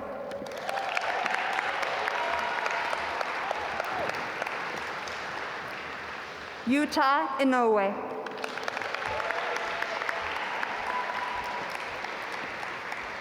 Arpit Jain.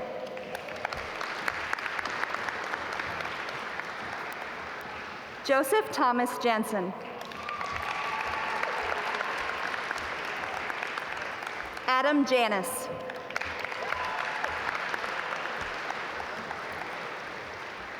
Christopher Andrew Sindanada.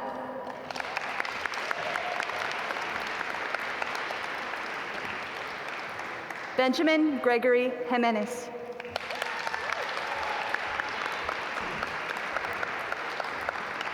Paige Johnson.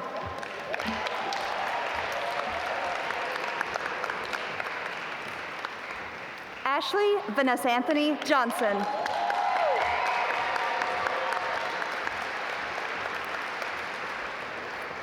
Lara Frania Jones.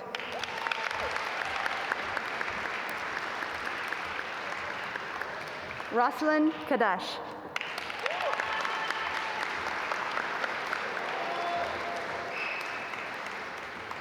Harshal Kachi.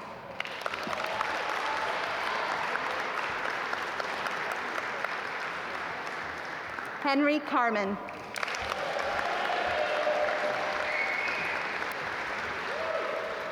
Kiati Kakar.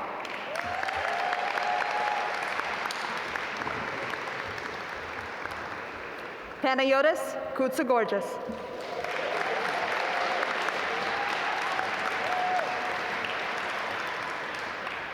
Nina Khalid.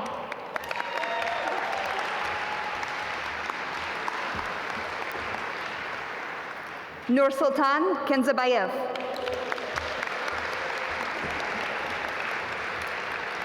Dahun Kim.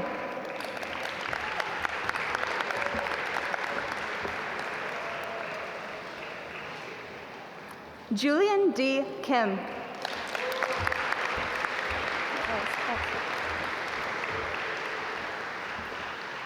Ridhima Khanna.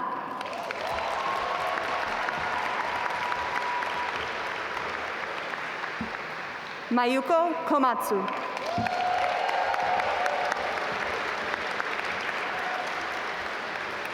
Keisuke Kobayashi.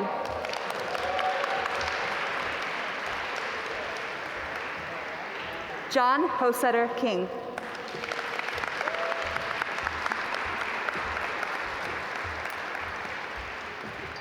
Young Min Kim.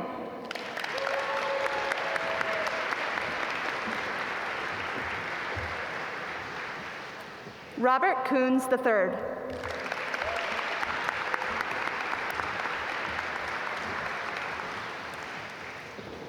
Denise Kuten Sanwu.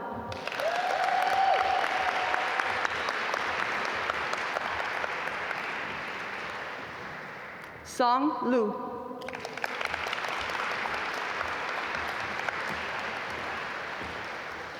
Ursula Lohani.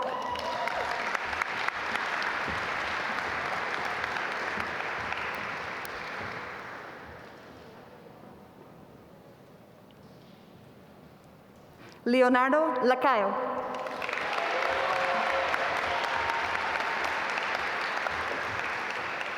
Kevin Patrick Lampley.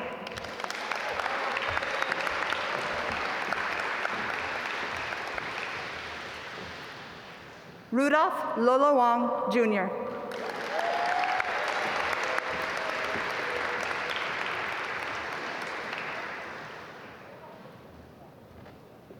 Malena Lopez Sotelo.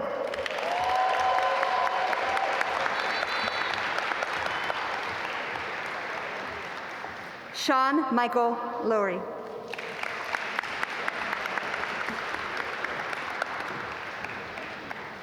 Jonathan Xavier Lautaha.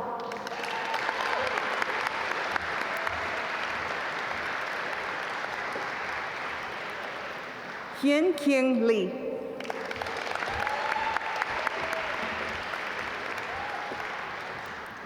Lindsay Lee.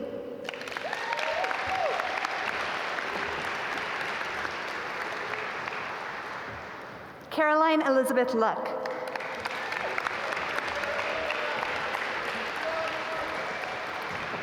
Linda Hong Lee.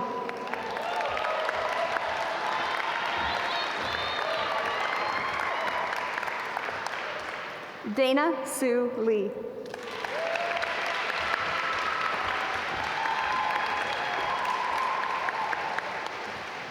Cheryl Julene Lee.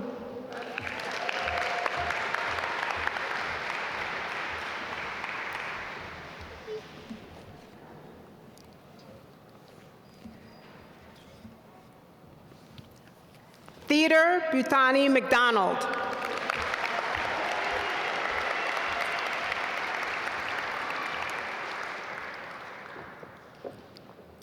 John Magliano.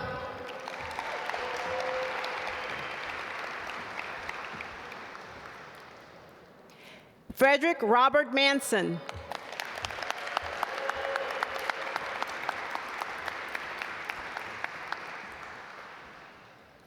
Seshun Lee.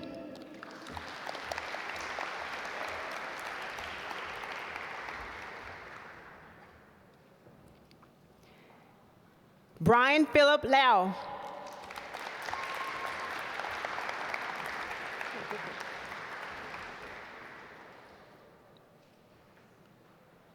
Pen Pen Liu.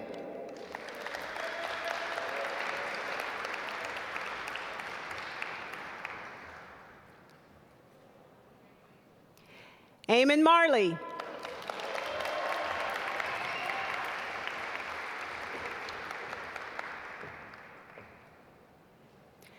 Brett Alex Marlowe.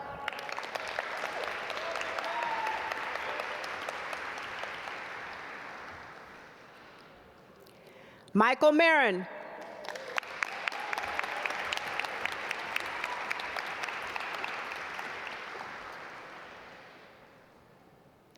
Allison Virginia Maddox.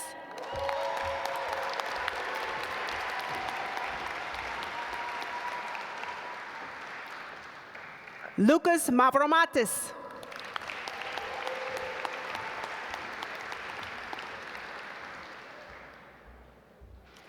Nadia Karim Mulji.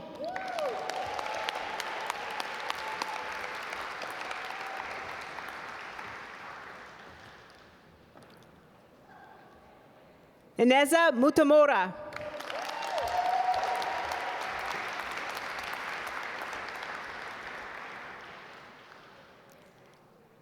Alexa Danielle McLean.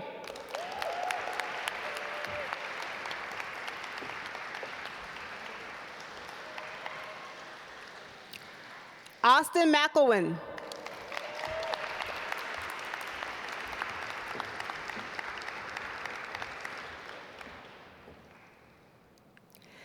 Pritam Nanda.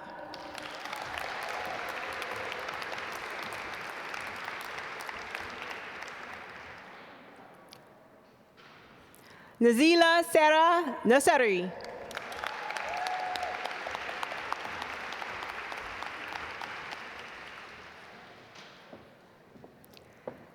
Aishatu Jahi.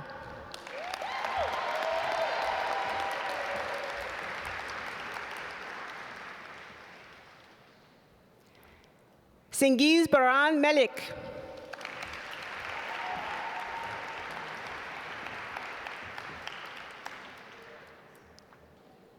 Morgan Crency Miller.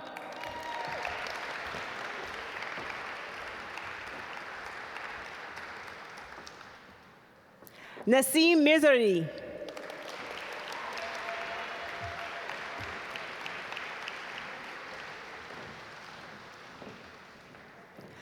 Thong Nguyen.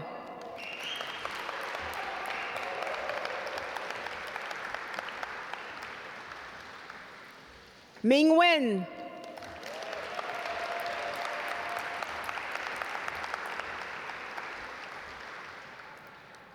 Saya Mizuno.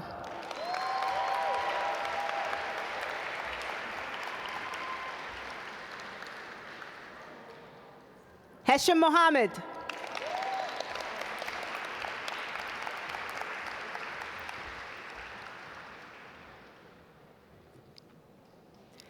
Eswaya Moore.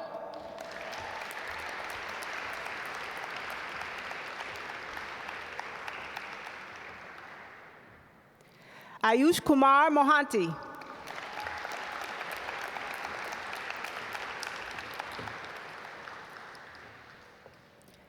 Karan Nialani.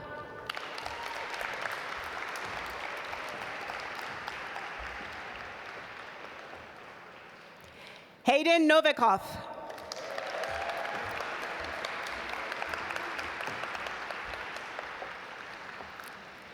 Kellen O'Connor.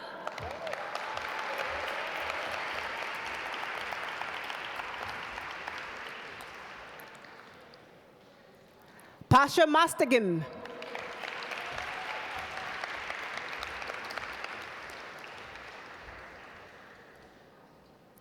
Peter Joseph Osterly.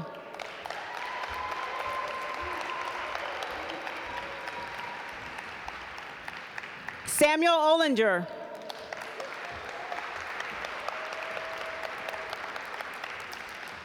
Martin Olivet.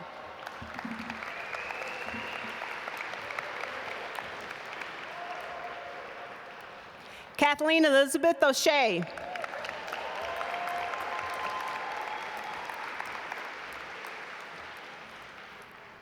Kwame Sarpong Owusu Arin.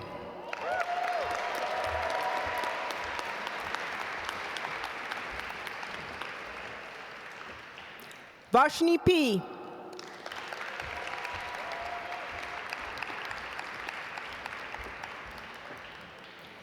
Sandeep Panda.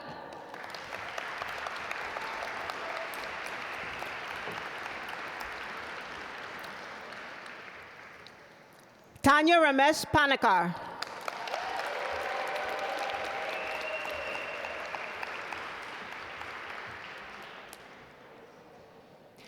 Yazul Park.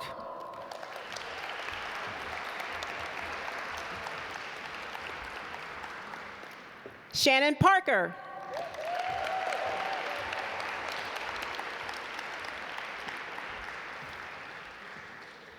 Zachary Lee Parsons.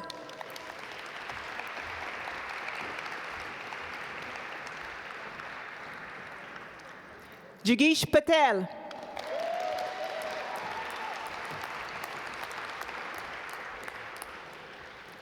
Ayushi Patadar.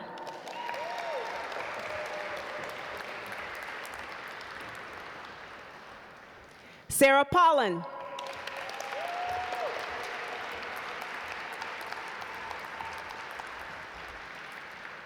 Stephen Pichone.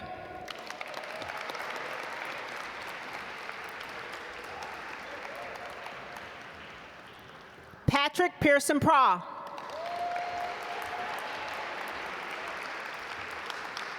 Kelly Richard Rapp.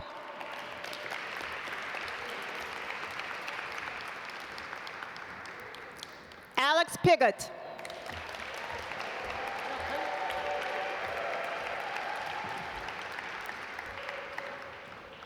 Ashish Ralan.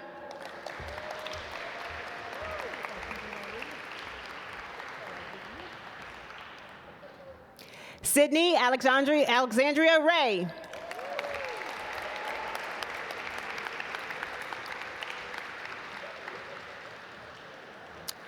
Chanukya Babu Pujari. Kristen Nicole Richardson.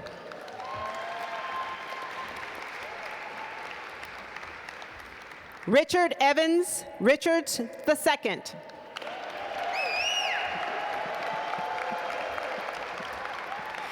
Zoe Repecki.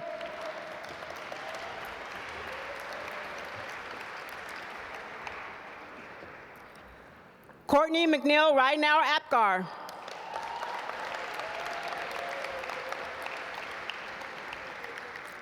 Charles Hezekiah Ross.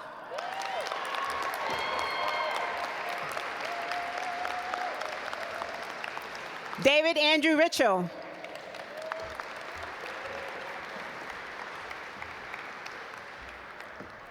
Kenneth Ira Ritchie.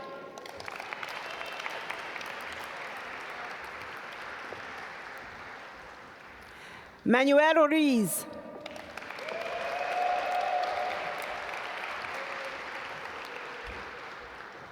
Susan Doyle Russell.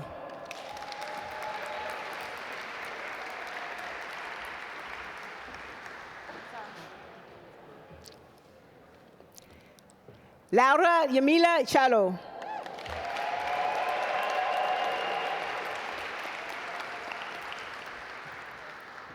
Krithika Shah.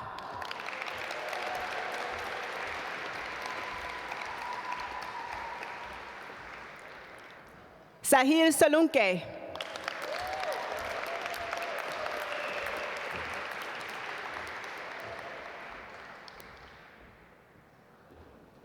Valerie Jean Sands.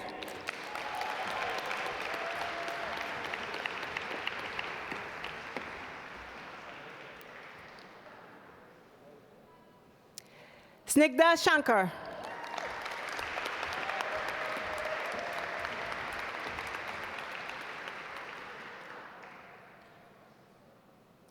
Chetan Sharma.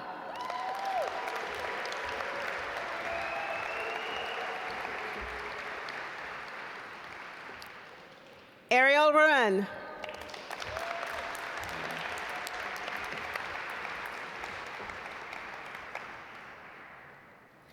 Michael Shearer.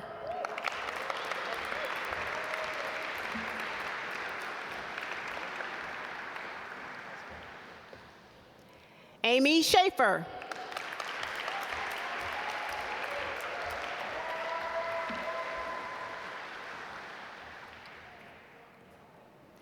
Michael Shafton.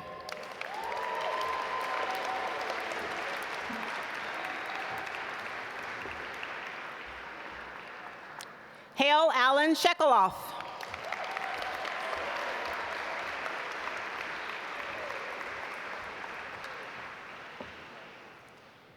Patrick Shee.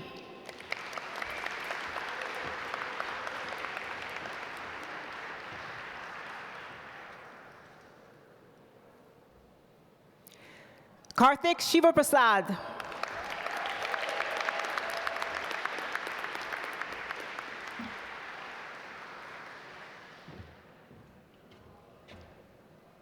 Nicholas Child.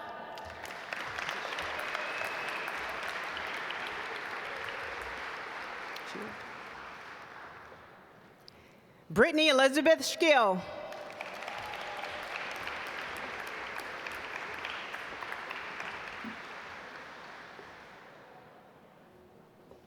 Christopher Shorey.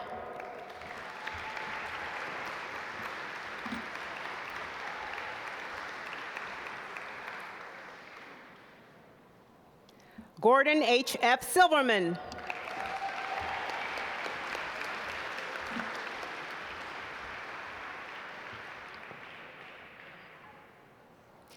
Jennifer Bryn Sakarik.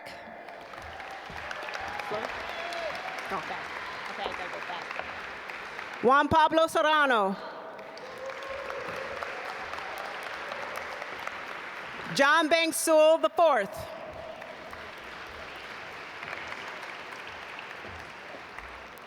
Adam Daniel Simon.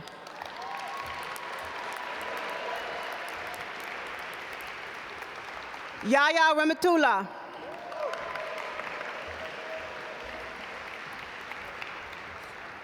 Shivangi Singh.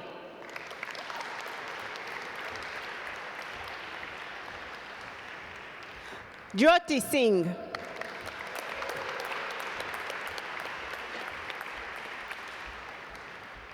Sachin Singhal.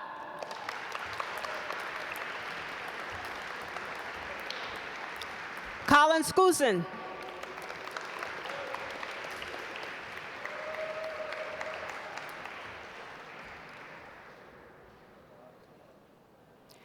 Jason Scott Stern.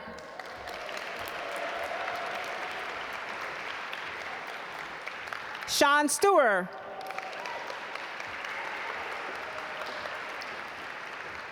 Chiang Song.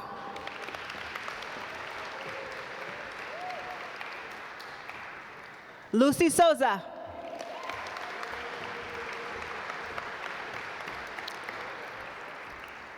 Madeline Sheila Sazna.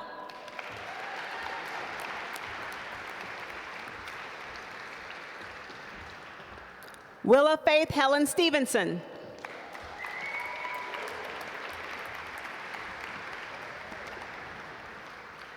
Kelsey Ann Stone.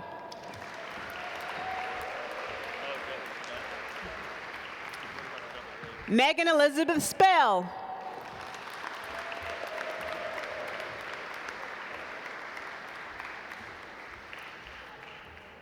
Cody Eugene Storm.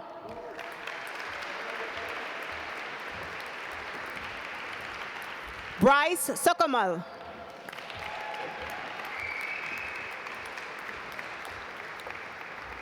Lee McGowan Summerall.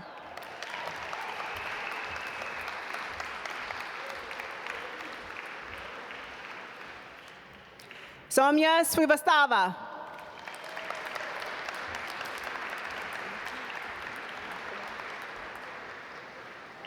Elizabeth Stanton.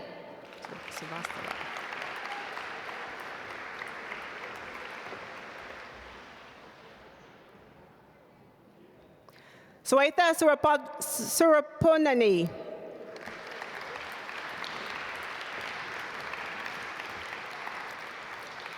And Tariq Syed.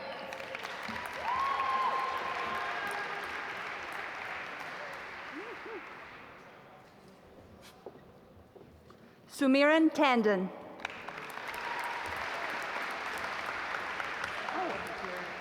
I can take this off. Look at that. Lauren Beth Stansler.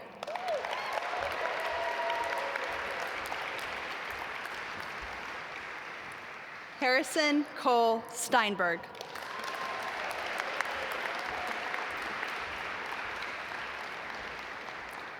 Jacob Peter Steinmetz.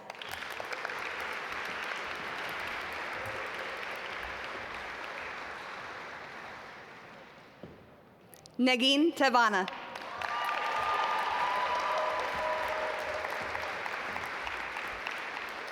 Jose Luis Tejeda.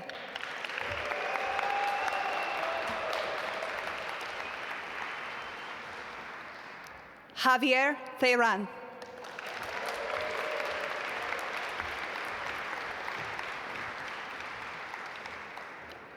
Iwana Alexandra Teshluk.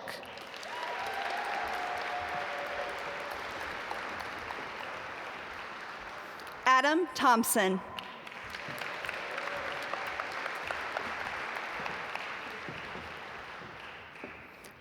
Zay Vora.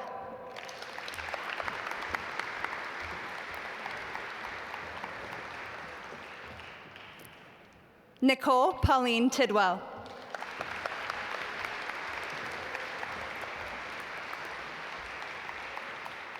Aparna Tiku.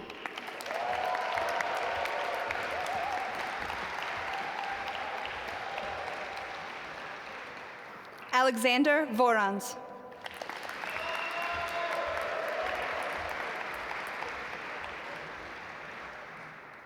Amanda Way.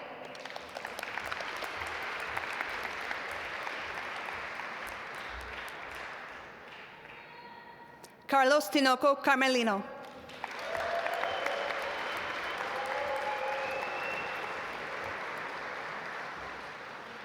Elizabeth Markello Towle.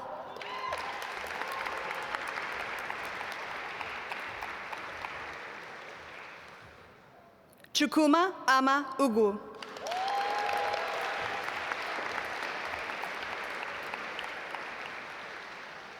Matthew Woodrow.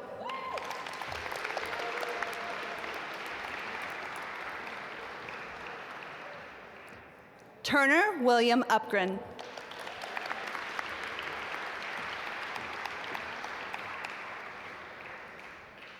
Sahil Vahewala.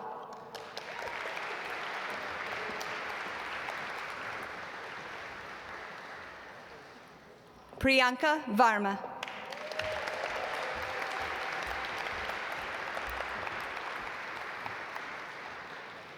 E. Wong.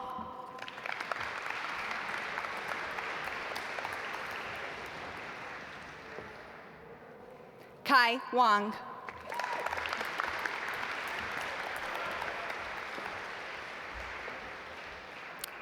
Vidu Venkatesh.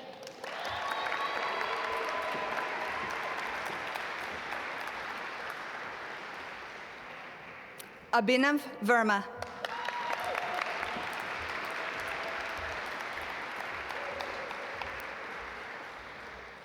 Rebecca Brielle von dem Hagen.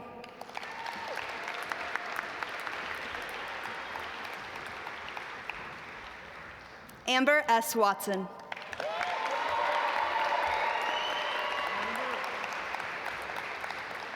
Seth Gregory Weimer.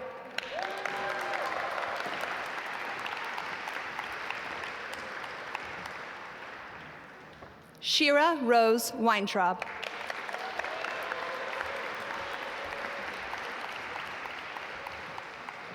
Neil Whitman.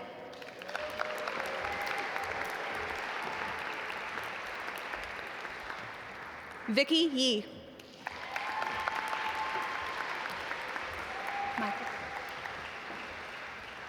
Michael Yuan.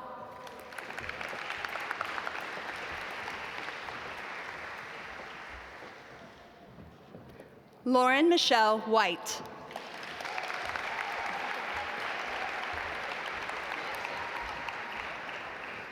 Clay Wolcott.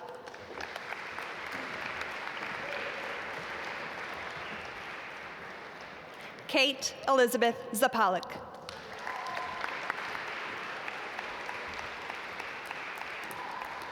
Sophia Zhang.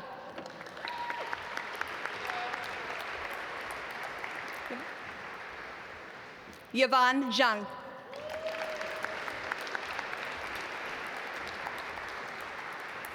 Lexi Zhang.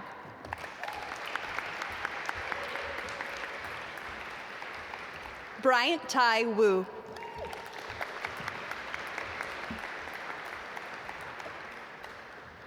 Pablo Ziaruelo.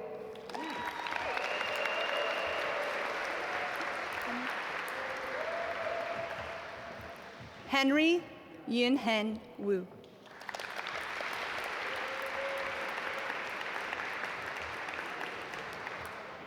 Aaron Shun Zhang.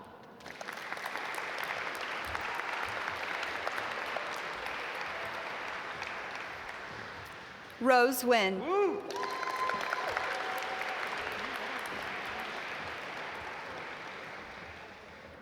Jin Peng Yang.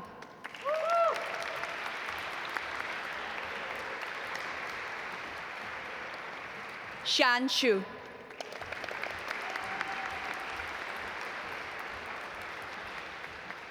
Lakshay Chopra.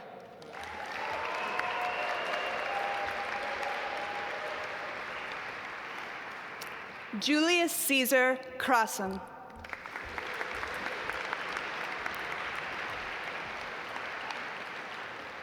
Pei Ching Judy Ho.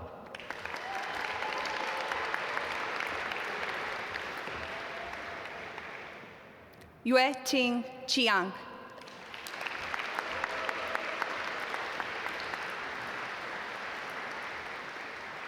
Vincent Wu.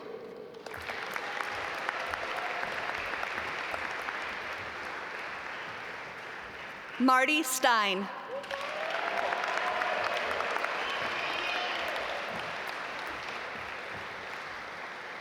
Savannah Lee Harshbarger.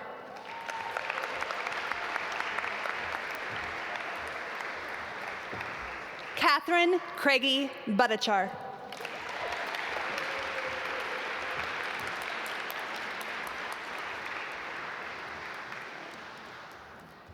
We'd now like to take a moment to recognize the graduates who are joining us virtually today.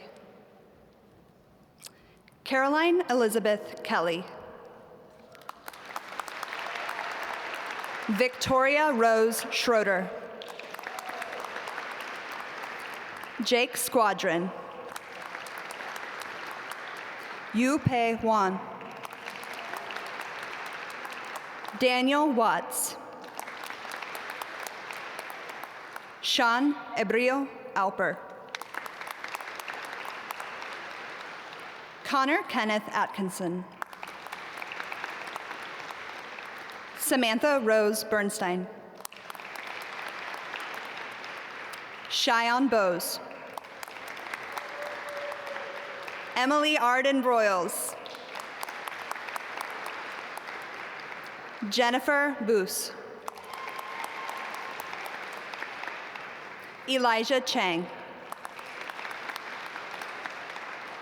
I Pen Shu. Jeffrey Thomas Crisanti. Catherine Clara Davis. Lindsay Wells Davis. Kyle Sterling Denny. Michael Thomas Dent. Fang Mang Du. Oliver Moore Field. Edward Leo Flood. John Knight Gammy. Shivani Garg. Uma Mulapuri Gempler. Jason Revere Hitchborn. Benjamin Huger Rutledge Hoogland. Anna Danielle Isaacs. William Zhang Jiao. Dennis Leo Kane. Olivia Elizabeth Carahan. Sung Tan Kim. Thomas James Klein. Zane D. Krakovitz. Peter Andrew Lash. Nathan Beyer Lautenheiser. Gabriel E. Lee. Jacob A. Liebert. Iris L. Lin. Sean Hui McBurney Lin. Wheezy May. Frank Moreno. Nicholas Richard Musali. Nathaniel Stephen Neptune. Carrie McCullough O'Brien. Naum Pakin. Gregory Michael Perkins. Elizabeth Corton Ross. Tess Rodriguez. Simon Ellis Rudo. Ryan Sabo. Thomas Sintra Schramm. Kyle Roger Scheckler. Min Shin. Philip Hessen Shepard. Chang Min Shin. David Spivak. Jeffrey R. Timmick. Jordan Turner. Joel Van Essen. Matthew Vlasic. Jonathan Waisgrass. Yi Kang Huang. Matthias Paul Willeman von Bernath. Taylor Catherine Williams. Nancy Xiaonan Zhang. And Keith Matthew Zukowski.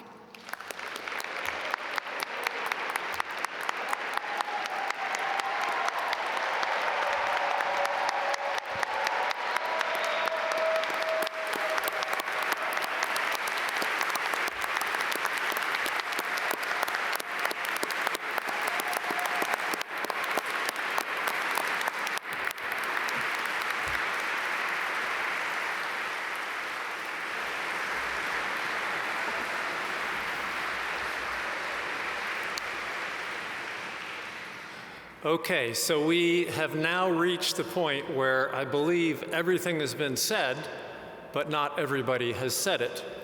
And that is, in fact, in the job description of dean.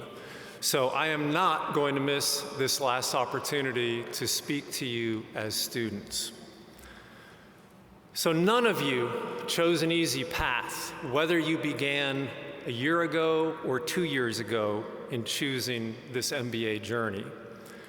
Your path has been exhausting, grueling, sometimes terrifying, and sometimes traumatic. Usually, as we approach graduation, students make a point of seeking me out and asking me, what makes our class unique? No one had to do that this year. No one had to ask what made you unique. Obviously, COVID made your class totally unique. But when people ask me the question, what makes us unique, I've discovered that what they really want to know is what makes us special, and are we your favorites? So I'm going to answer both those questions. Let me start with what makes you special. As you've heard from all the speakers today, the way you responded to the challenges of COVID was both inspirational and motivational. During a time when people were so exhausted, you kept refilling everyone's tank with the way you behaved. You could have checked out, you could have turned inward, and instead, you doubled down on supporting one another and making the very most out of your experience.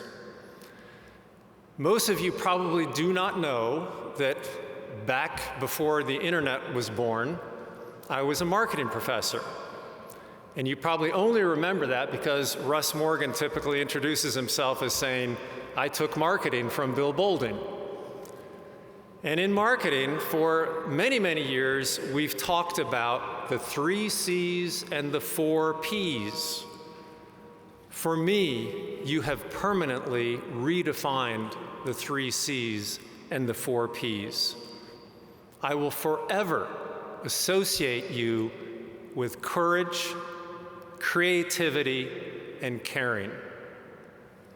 And as for the 4 P's, I will be forever grateful for your patience, persistence, passion, and positivity. As for the question, Are you my favorite class ever? The answer is emphatically yes.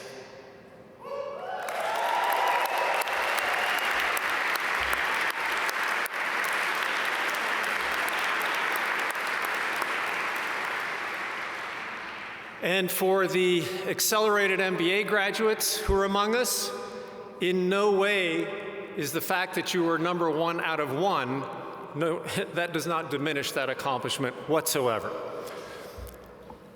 But all of you should hope that when I stand before next year's graduating class, that I can say the same thing. Because the hallmark of great leadership, which all of you have exhibited, is leaving a place better than when you arrived. And so next year, yes, we should be better still, thanks to what you have done.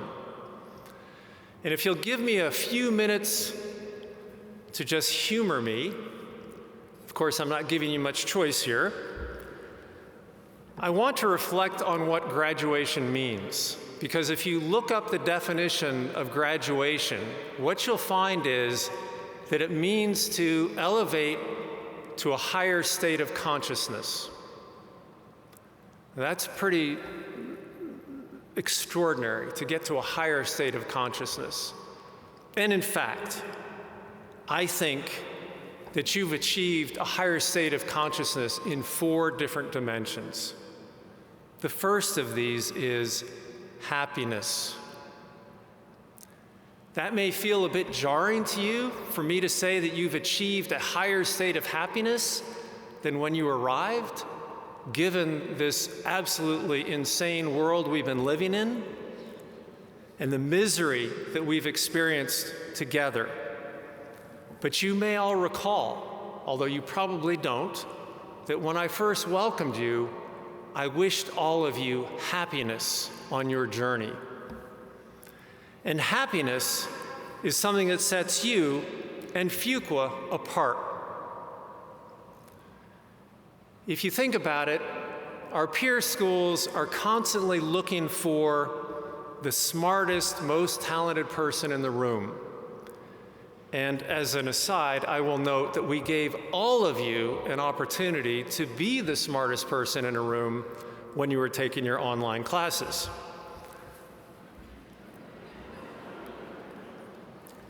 But in fact, that's not our goal. Our goal is not to produce the smartest person in the room. Our goal is to produce genius. And as the poet Yeats put it, talent perceives differences, genius, unity. There is plenty of talent out in the world right now, as we speak, playing up on differences in the world in a way that's increasing the polarization in the world. Team Fuqua is all about the genius of unlocking the potential to make us all better, to bring us together. And it is the genius of Team Fuqua that has led me to conclude that you have graduated to a higher state of happiness, at least happiness according to Aristotle, who said that true happiness is making full use of your talents along the lines of excellence. So yes, you have achieved happiness, even if you weren't having a lot of fun. But over time, I'm confident that you'll come to believe and realize, if you don't know it already, that you are blessed to spend this crazy time, this miserable time with each other and bring out the best from one another. And that is what you have done, which brings me to the next achievement that I think you've accomplished, which is friendship. You are surrounded by friends on Team Fuqua. These are friends for now and forever. And the reason it's forever is because you have achieved, you have graduated to true friendship, where again, Aristotle makes a distinction between fleeting happiness and fleeting or transitory friendship and true friendship. For true friendship can only be achieved, again, according to Aristotle, with good people similar in virtue. That's what Team Fuqua has given to you. Good people similar in virtue. And the third thing that you've achieved is belonging. You will belong to this great team we call Team Fuqua for a lifetime. It comes with lifetime membership. It does not end with your graduation. And sometimes I get song lyrics that I can't get out of my head, and the song Hotel California by the Eagles is stuck there right now, which has the line, "You can check out anytime you like, but you can never leave." You can never leave Team Fuqua. As the Liverpool Football Club says, you will never walk alone. You will always belong to this amazing team. This will always be your home, and I look forward to the day when we can actually, literally, unlock our doors and welcome you back. Your MBA was not a transaction. It's not done when I pronounce you as graduates. It's a lifetime membership with all the privileges that that endows, and it also comes with responsibilities. And speaking of responsibilities, that brings me to the fourth thing that you've achieved. Decency. You knew I wasn't going to give a last talk without talking about decency.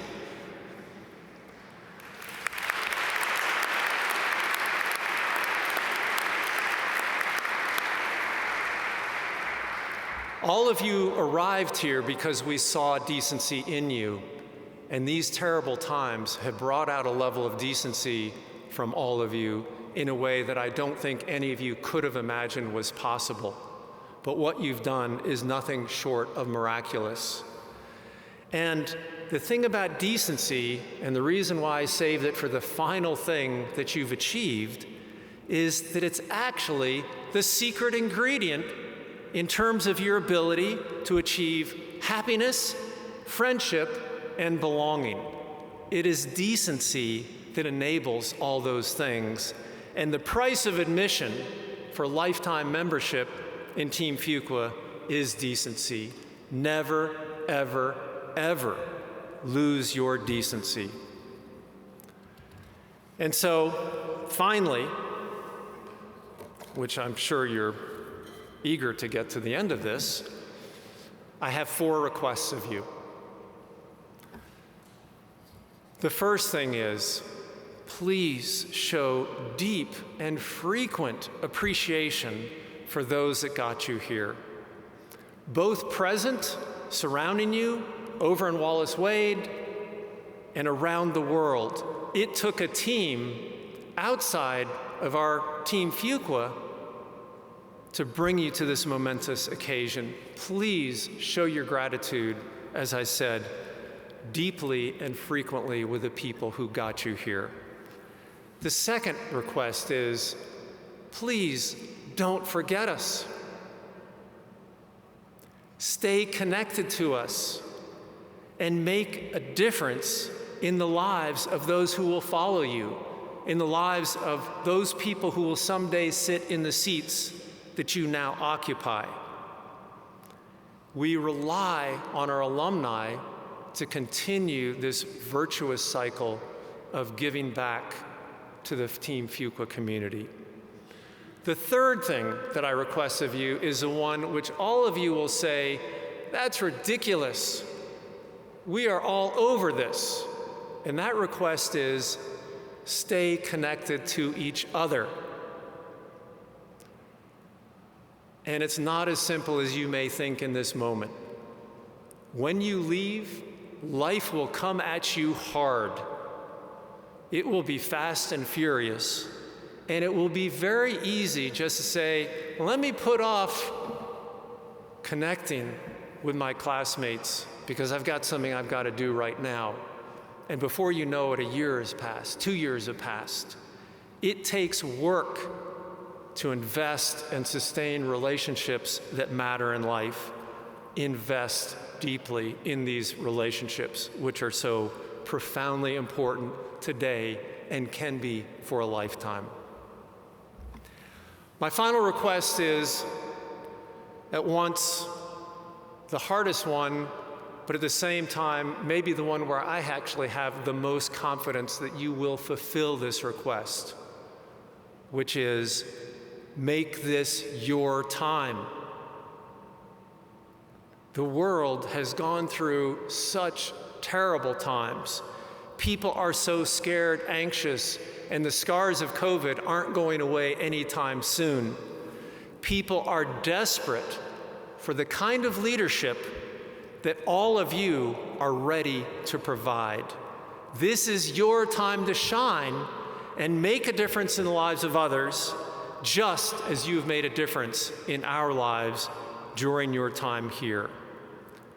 So I wish you all success and significance in your journey from this day forward. Be the leaders of consequence the world so badly needs. And with that, finally, I now pronounce you graduates of the Duke MBA class of 2021.